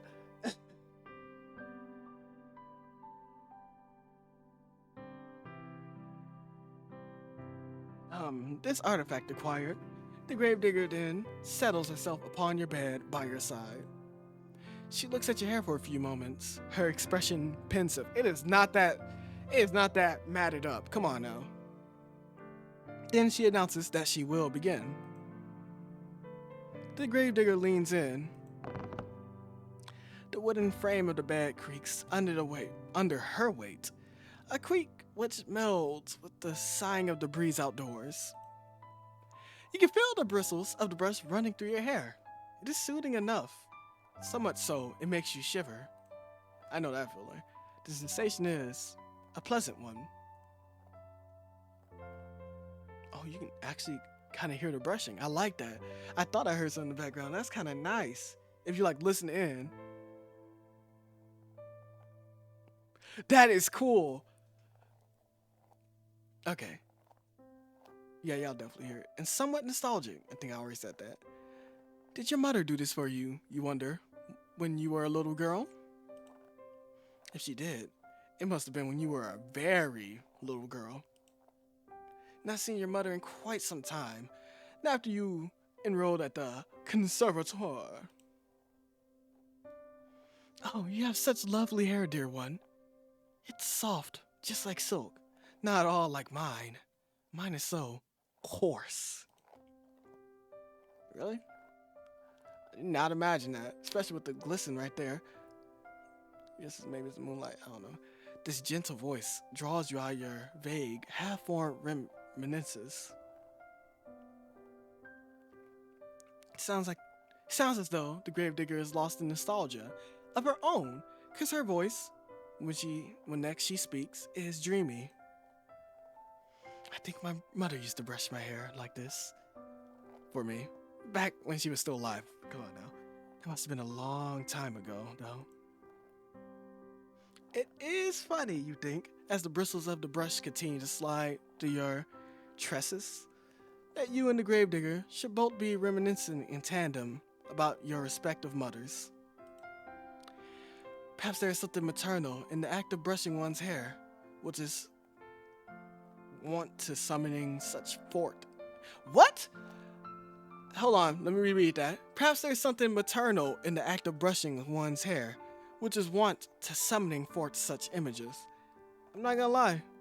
Want? I never seen it this way, but I like that.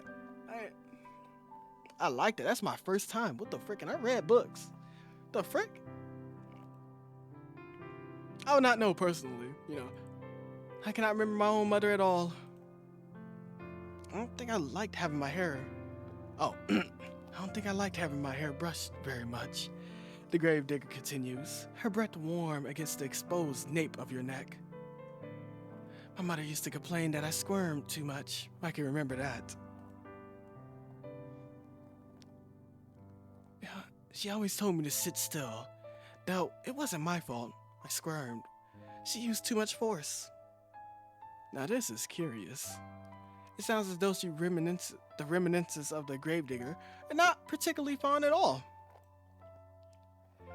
Dang, I'm 2 hours in. I mean, maybe I'm just reaching 2 hours for y'all, because there's some parts where I went silent for like a little bit. Like when I went to get my drink, but I should be like 2 hours in for y'all as well.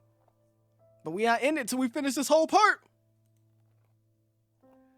I can't rightly say, the gravedigger replies, in a somber sort of voice.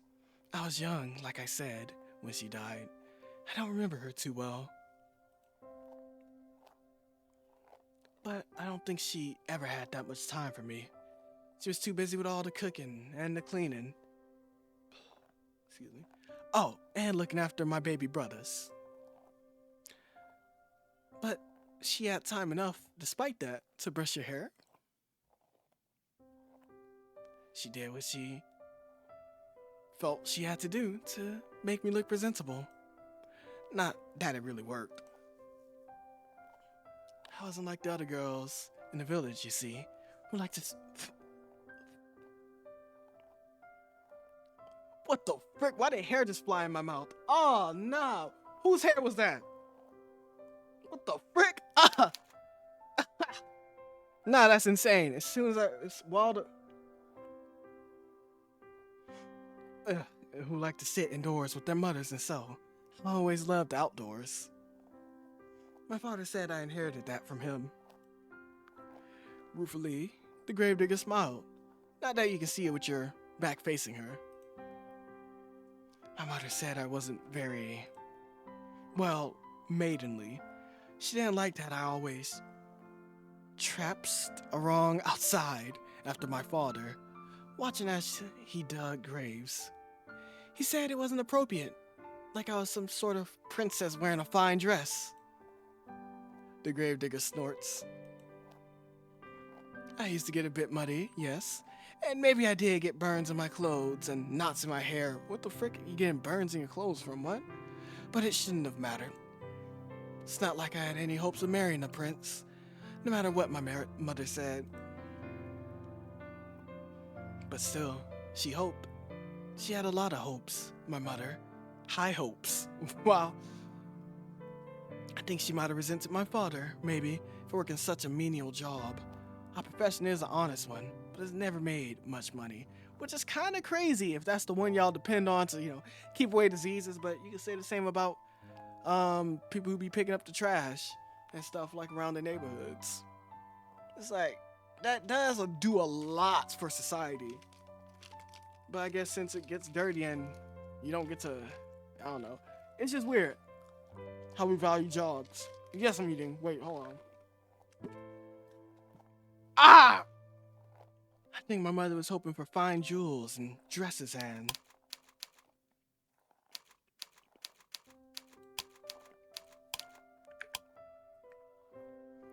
I don't know. She always had ideas. Her head was full of fairy tales.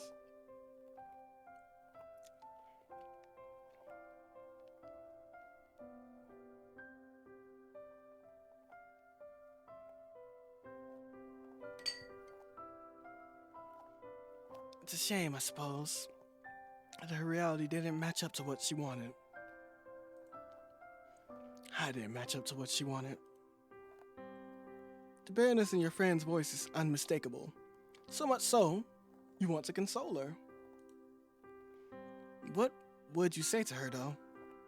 You never met your companion's mother. You never will, either. Her cold, inert body has been lying in the graveyard, buried beneath a tombstone for over a decade. You have no way of ascertaining whether your companion's mother truly cared for her. You do have intelligence, though. Yeah, you do have intelligence enough. However, to understand that poorly thought out condolences can cause more harm than good. You're not like if people try to reassure you that of course your father loved you, really. If he loved you, then why did he send you away from home? Why did he never send you any letters? Honestly, what the frick? It's very dark. I was expecting like, a little funny love. But it's... he was worried about his finances, but that seems a poor excuse to pretend that his only daughter did not exist. As for your own mother, meanwhile, she was nice, at least you think she was, but she was woefully ineffectual. Though she was, nominally, an adult, she always cleaved before your father's judgment. You think that she was afraid of him. You do not try to tell the gravedigger, therefore, that her mother loved her, that she must have done, else she would not have given birth to her. Instead, you sit there, letting the brush run through your hair, and you say quietly that you understand. Sometimes you feel like a disappointment yourself. Well, the gravedigger says after a pause, I'm glad I'm not the only one. I guess it happens to all of us. Yes, so. Parents are only people after all. One would hope one's parents would be kind and attentive. They do. They too can fall victim to caprices of their own. Not sure where dude came from, but okay.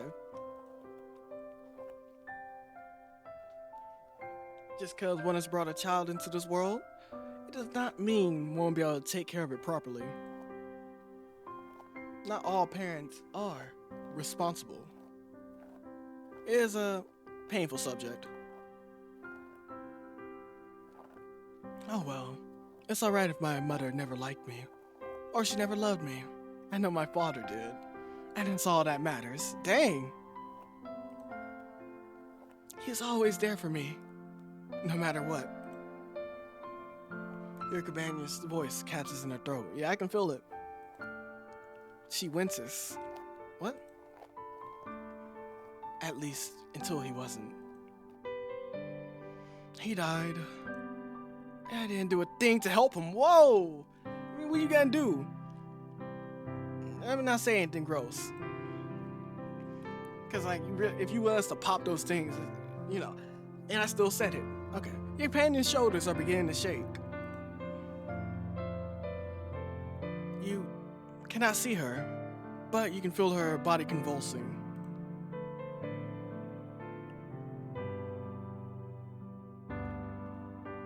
You can sense her loneliness rolling off her in waves.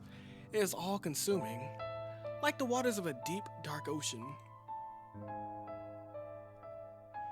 Grief anew pierces your heart, not on your behalf, whatever, but for the sake of your benefactress. She does not deserve to suffer so much. This, you have no qualms with telling her. You turn to face her and pluck the brush, which had been hovering in the air, inert from her fingers. My turn. Then you let her know that her father's death was not her fault. Like, literally not your fault at all.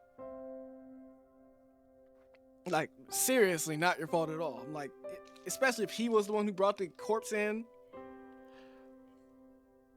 Yeah, but like, what could she have done? She could not have cured this illness. It's not like you were a doctor or had a facility for that. Oh, we're not going deeper in? I know. I can't help but think, what if? I keep racking my head over and over, trying to come up with something. But I can't think of anything. And that's it, anything. Well, I know it says it like that, but that's not how you're supposed to say it. Now I'm gonna keep saying it the wrong way. Mother, dang it, whatever.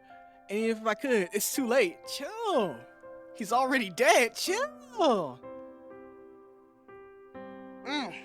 This is kind of awkward for me. It's like, he's dead and buried. I buried him. Yeah, you did. And now I'm all alone, like I don't exist. It's kind of crazy.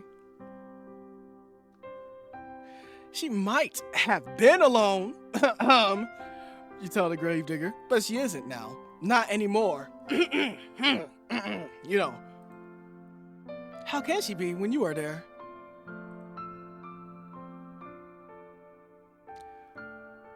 Oh no, she's one of these. Okay. Sorry. I shouldn't say that out loud. I should have thought that part. I know that. I know, and I'm grateful. I don't know if I deserve it.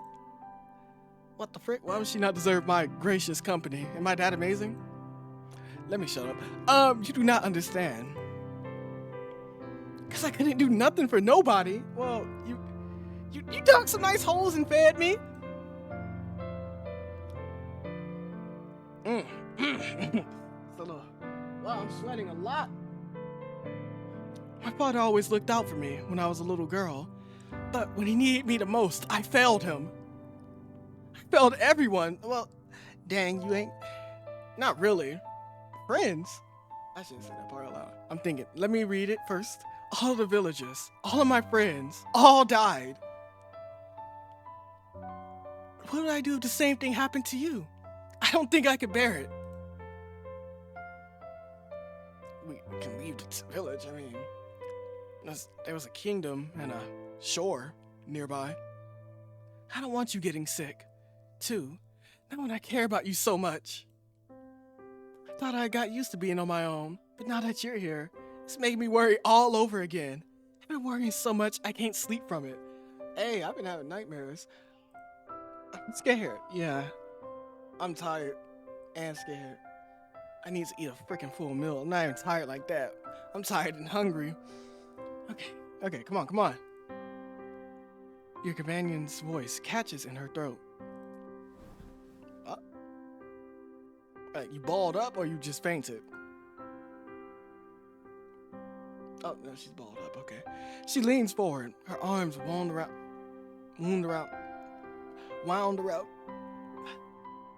around her middle, as if to steady herself, and she cries.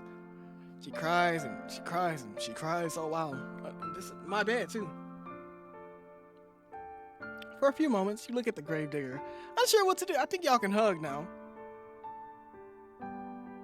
Her pale face, streaked with silvery tears, seems to flicker in the candlelight. Her shoulders, which seem too slender to bear the accumulative weight of all the sorrows she had endured, are shaking. This is kind of awkward if you just watch. Your fatigue continues to cling to you, as insistent as the fog which rolls against the tombstones in the graveyard at night. You're not so very tired. However, you cannot offer your hostess some comfort. What? You do not know what you can say to console her. You feel too wary to think of pretty sophisms. There's something you can think of. You would not typically be so bold, of course, but you were tired enough, for once, to throw caution to the wind. And the tears of the gravedigger are awfully arresting. I'm just saying, like, it's kind of be weird if I really just do nothing this time. Oh, frick, they finally showed the outline of my character? Red, light red. You open your arms. What? You open your arms, and before the gravedigger can pass comment, pull her into your chest. That's adorable. Oh. Yeah, I know I didn't say it right. But a soft exclamation escapes the lips of the gravedigger, quieter than the sound of the wintry snow as it brushes the ground. Thought my hair would be longer. Then there is nothing. The gravedigger is stiff in your arms for a few moments, like the corpses. Okay, that terrible comparison. Why'd you do that? She and her father used to sail away inside their wooden coffins. She is all wide eyes and awkward, pointed elbows, tears still coursing down her pale cheeks. I definitely messed up on that. You worry, briefly, as you hold her, that you have perhaps made a mistake. Were your attempts at consoling her too clumsy? Dang, she is big. Maybe my character's just small, though.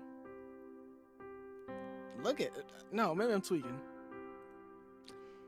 You would not know. We've never been in a situation like this before. You have never consoled any friends before. Because, you never really had friends to console. But it is not so now, however. You're as far away from your old life as is possible to be. And the gravedigger does not curse you for your impudence. This is adorable. Let me save this. And I'll just save this one just in case. Just so I can see it in the saves, because this is cute. Neither does she try to squirm away from you. Instead, she sits there, still as a statue, cradled in your arms. Oh God, stop crying.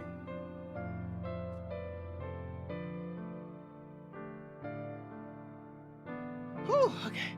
Oh, I'm sniffs. I know I could. Now, not hearing the mucus in my nose right now, but very sorry to show you something so embarrassing.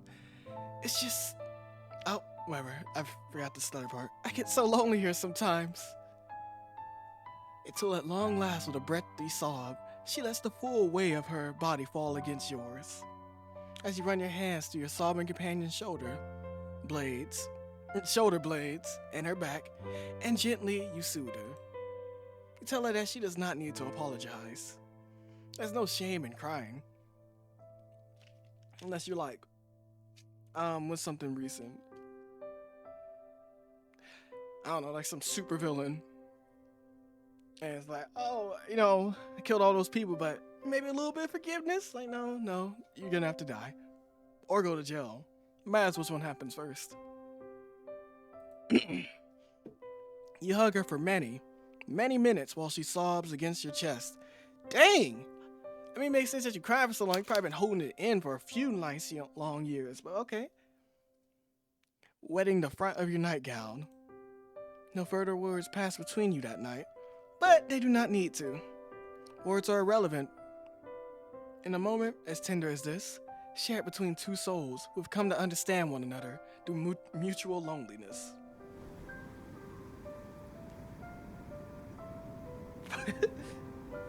You slide beneath your sheets. You still feel exhausted, and the gravedigger joins you without asking for permission. Now, maybe you ain't gonna bury me alive. Maybe it's the person that I was running from. It would be an unnecessary piece of politeness, really, given your acceptance is all but assured. You have already accepted the gravedigger, after all, every single inch of her. You have accepted her hospitality, food, and now you're accepting her company. You arrange yourself beneath the sheets, then draw her body to yours. The gravedigger had not yet changed into her nightwear. Oh, that gotta stink. Her clothes will be horribly rumpled when she awakes, comes the following morning, her head resting against your chest. But, tomorrow ceased to matter. It no longer exists. There's no concept of time between the two of you. No thought of the day. No thought of day, which will dawn once this night inevitably ends. Okay. Is that there is only the warmth shared between you and the wetness of the cheeks of the gravedigger. On the cheeks. There's the sound, irregular now, and less intense than before, of your companion's muted and muffled sobs. Dang, you still crying? There's this gentle, tender moment, snatched in the midst of a deep, dark night, which can never be replaced. And now the music stopped, so this is the horror part. Your eyelids feel heavy, as though weighed down with stones. They drop inexorably downwards, pulling you, like a drowning maiden, into the dark, impenetrable abyss of slumber. You yawn. Then you fall asleep, cozied up beside the gravedigger, like two cats in a basket. You sleep, and you sleep, more deeply than you had allowed yourself in quite some time.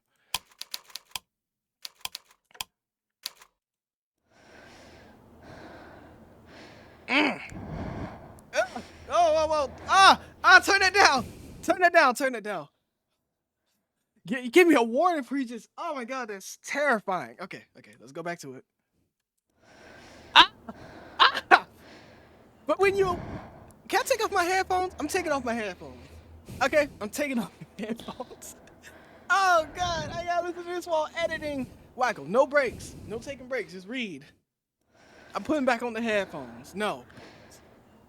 Ah! Ah! Turn down the headphones. Oh, it gets worse even when it's slower. But when you awake, you find that you are no longer in the bed upon which you had slept in, surrounded by sheets. The gravedigger, too, is nowhere to be seen. Please stop. Please stop. Who recorded this? Because I ain't gonna lie, this hurts. This scares me. It's making me feel a little bit anxious. You are quite alone, lying by yourself in the dark. You blink, but your surroundings do not become any clearer. Is it the middle of the night? Perhaps you are aroused by your slumber, by the desire to relieve yourself, or to slake your thirst. Sleep has been awfully distorted as of late, and the smallest of noises have been enough to disturb you. But that does not sound quite right, though. You slept well, of that, you are certain. Your body feels invigorated, as though it has slumbered for hours and hours. How many hours? You do not know. You don't know much of anything. You feel a strange pinching sensation around your chest, however, and around your arms. Please No, I trusted you. I trusted you. No, maybe it wasn't you still. That wouldn't make sense, right? I was like, I had the symptoms and you didn't want it to spread. And like, oh, die quicker than the 3 days you will suffer if you do have the illness. It would appear that as though somebody, it would appear though, it would appear as though somebody, but who else could it have been, save the gravedigger, changed your attire while you were sleeping.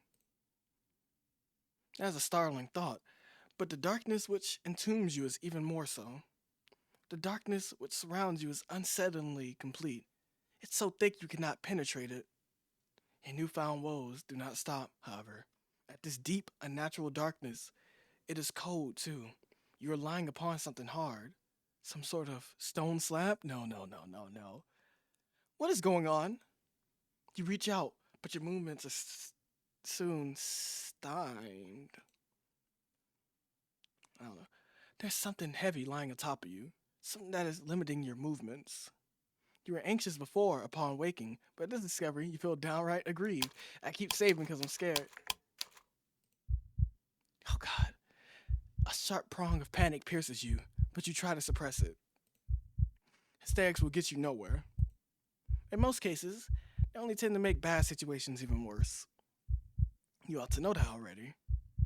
You swallow your mounting dread as best you can, though it's coming on thick and fast, and try to scream. They even did my hair. You move your arms outwards, but they do not get very far. There's a wall above you, and walls on either side of you. Walls which do not bulge no matter how hard you push. Not, I must add, you can push particularly hard, your anxious state withstanding. You never had much in the way of the upper body strength, nor lower body strength, to be honest. Not have much in the way of strength at all. Dang. You feel quite helpless as you lie there, out of breath from your meager exertions, unsure of what to do. You can hardly see a foot in front of your face. Not know where you are, nor why, but terrible premonitions begin to bear down upon you, one which initially you tried to discard. Not wanting to accept it as a possibility, but where else could the truth lie? You are lying in a box, hemmed in by walls, which offer only a scant few inches for you to stretch in any direction. Where else could you be but a coffin? The moment you allow yourself to ponder this awful reality is the moment you hear it. The irregular sound of drumming. Yeah, I hear it. It is though somebody, though it must be a very large somebody, is tapping their fingertips upon the lid of your coffin. That or it is raining. Okay, so we're not buried. There's no dirt above us. So we could probably break out if we hit hard enough. But dang, we can't even extend our arms fully. How the frick? It's not the fingers of a giantess though, which is disturbing you. Nor is it falling rain. It is dirt. Hurry up! The sound continues, on and on, though it is drilling its way inside your skull. It is relentless. It is merciless. Like the ticking of a great celestial clock, it cannot be stopped. The time is almost running out. But you knew that already, didn't you? When you were running through the forest. You ought to have known, silly thing, that you cannot outpace your destiny forever. Sooner or later, it would catch up with you. You're stubborn though, and you do not want to accept this. Not content to simply lie there, you cry out. You cry out for your parents, whom you hardly knew, nor for your school friends. You cry not for your parents. Did I say out for your parents on accident? Nor for your school friends, for you never had any. Instead, you cry out for your new companion, the girl with whom you had been living, with whom you shared one precious, cherished moment. You cry out for the gravedigger. Surely, this is some manner of mistake. Once she realizes that you are in fact entombed in one of the coffins she is currently filling, furrows could be moving the dirt above you, she will cease her operations at once. She will pull you out of the darkness, back into the world of the living, and then she will hold you close. she will embrace you. She cannot mean to cause you any harm, not when she was so good to you and so kind. Why would she bury you? You cry to her so loudly that you fear your vocal cords might tear, all while banging against the roof of your compact prison. You cry desperately, helplessly, and to your relief, your cries do not fall upon deaf ears. The sound of falling soil stops, albeit briefly. Then you hear a voice. Oh God. Sorry, I'm scared. The voice is very faint, given it's being filtered through your coffin's sturdy lid, but you recognize it. No. Why are you betraying me out of nowhere? So you're awake then, are you, dear one? The gravedigger says. She sighs.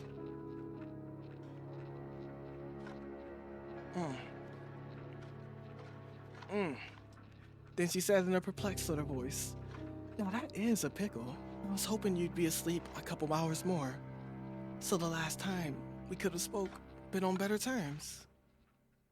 We spoke could have been on better terms, whatever.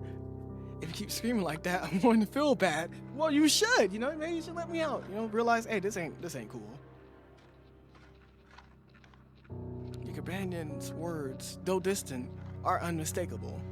You are so tense, you are attuned to every single syllable, and each of them makes you gasp. Was this not a mistake then? Does she truly mean to bury you alive? You posit this question to the gravedigger as best you can, trying to keep the tremors from your voice as you do. Perhaps you think, in your optimism, that if you do not let her know how afraid you are, she will reward you for your bravery and let you go, Maybe. That don't make no sense, but hey, gotta grasp for some straws here. If this is what you are hoping, though, it is in vain. That's right. He really do catch on quick. Huh. So it would appear she had really committed to the task of burying you. What an unfortunate turn of events. Why though? Why would she do such a thing? You thought she was your friend. We are friends, the gravedigger says, her voice still worryingly offhand, worryingly empty. I'm very fond of you. There's no one dearer to me than you. Then what the frick? I've had a really good time with you these last... How long has it been again? I don't remember. Of course you don't remember. Neither do you. Never mind, we both don't remember. Well, this little detail slipped both your minds. It can't be all that important. You have other things to worry about. If you really are friends, you say to the gravedigger, then what the frick do you hope to by burying me? Like, for real? You do not understand, my bad. I'm getting too into it. But you understand her reply even less. Well, here's the thing, the gravedigger says in a reasonable sort of voice, as though burying someone alive could ever be thought of as a reasonable action. Like, what the frick?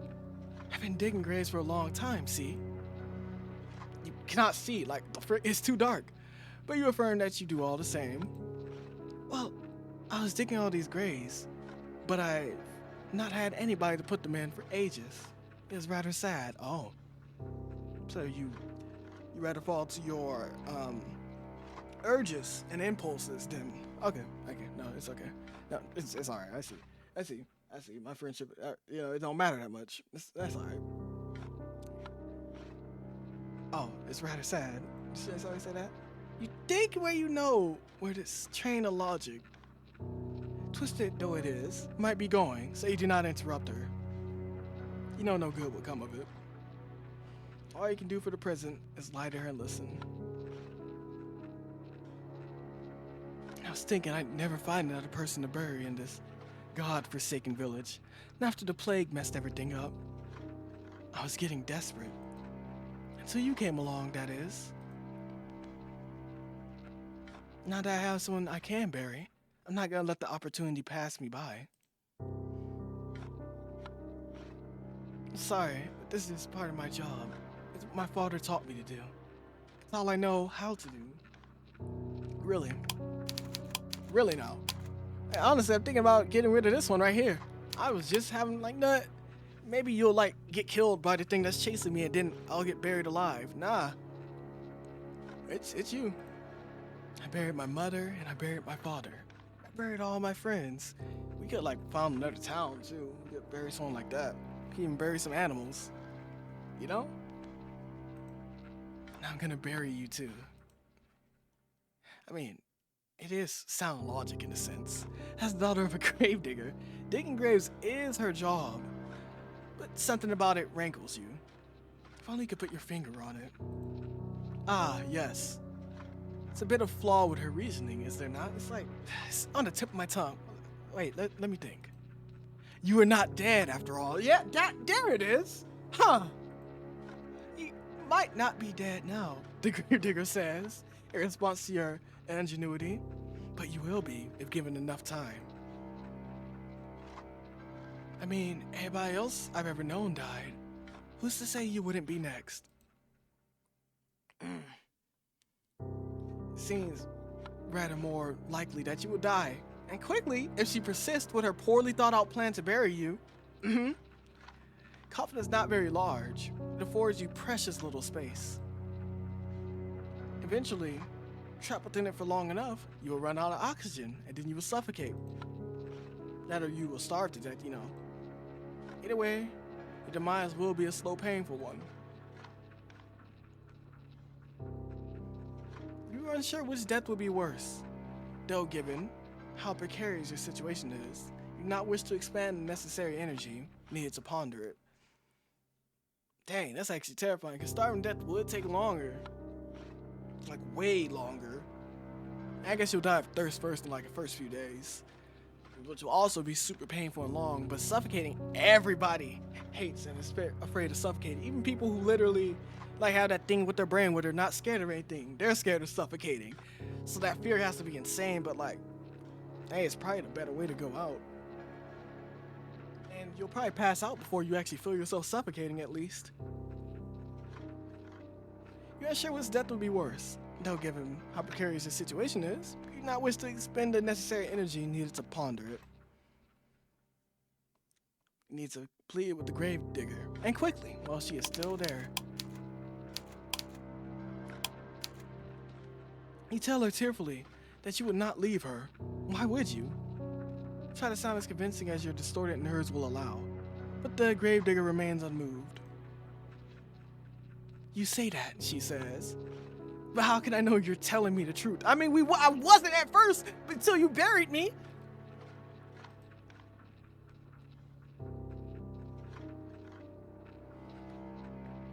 Sorry, I had to hold back something.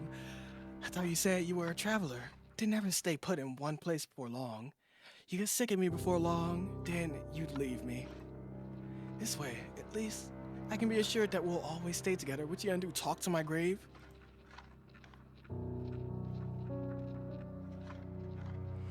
If I bury you like I did the others, we'll never be far apart.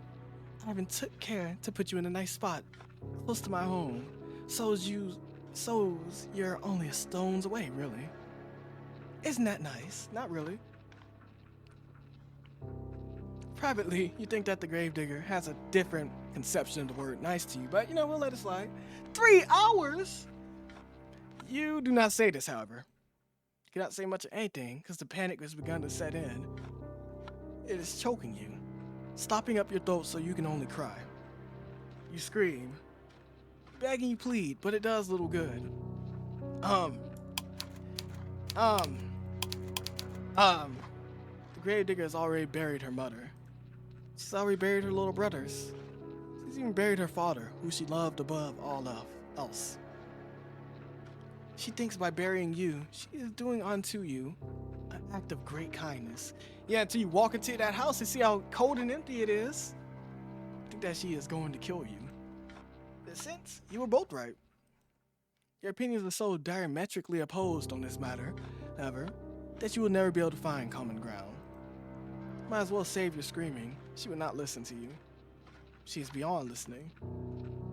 Shush, shush, dear one, says the gravedigger, very gently, just as gently as she spoke last night. when she confided in you all of her fears. Yeah, alright. It won't be so bad, really. Nothing will be able to hurt you down there. But if I gave myself a splinter, it'll be just like going to sleep for a really, really long time.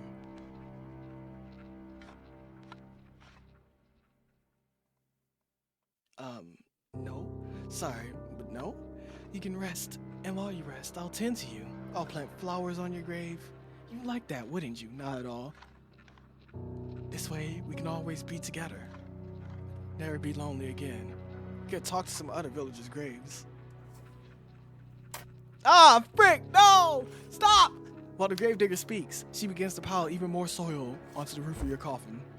The sound of dirt on top of you, your arms, your legs, and your head conceals your companion's final words. You cannot hear her. You cannot hear anything beyond the sounds of the dirt and the scrapings of the shovel and your own desperate, frantic screams.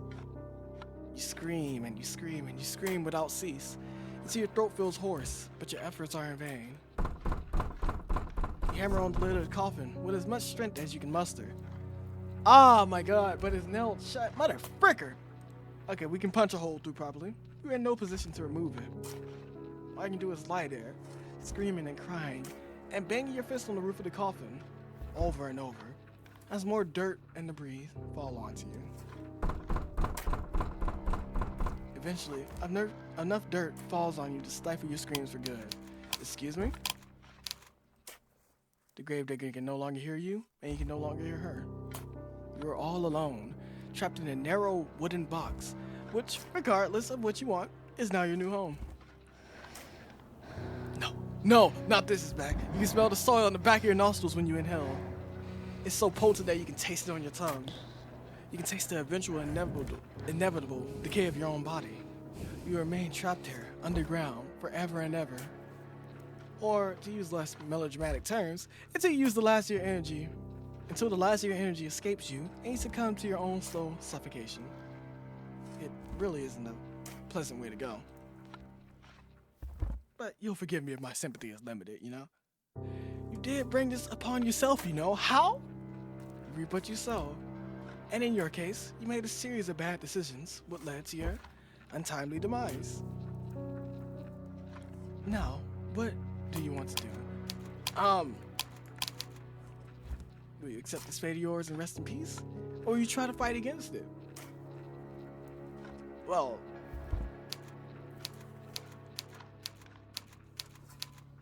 you know, break this other option, we fighting. Are you not happy with the hand that fate has dealt you? No, I don't think anyone would be happy with being buried alive, unless it's like a worm, where they can just dig back up if they want. Very well, I cannot blame you. It's quite a grim ending. I've not wished upon my worst enemy, and you are rather dearer to me than that. Now, why don't we give this another go? Just try not to be buried alive this time. I can only endure so much of your screaming. Your fate is once again in your hands. What? Now I wonder, which path will you take? What? What? What?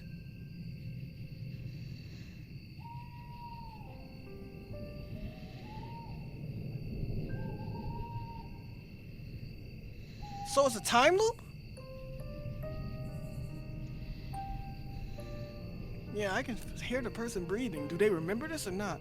Let's go to the castle. I want to say shore for the last episode. Frick you. I'm still gonna keep my memory though. That's gonna be all for now. I'm not gonna lie. This was freaking, I don't even know how to describe it. It was amazing though. Terrifying as frick, but amazing. I've been recording for 3 hours. How am I gonna have this video out by 10 if it's 7 something? Oh God. Oh God, this is what I get for being lazy. Okay, thank you guys for watching me play. It gets so lonely down here, right? It gets so lonely here. If you wish to see more, make sure to like, subscribe, all that good stuff, because this is going to be a series. I'm not going to lie. I want to play it all anyway. And, you know, if it's the Wack-Tober thing, it still relates to love. It was just her the Gravedigger's twisted version of love, technically, and it had the horror in it. But I'm so glad I decided to stop now because the TV is playing loud. Y'all probably don't hear it as well, but that's good. I'll see you guys in the next one. Make sure to like, subscribe, and all that good stuff. And you know, I'm supposed to do the outros with Chadco, but he tired right now. He's only doing intros. He's on intro duty.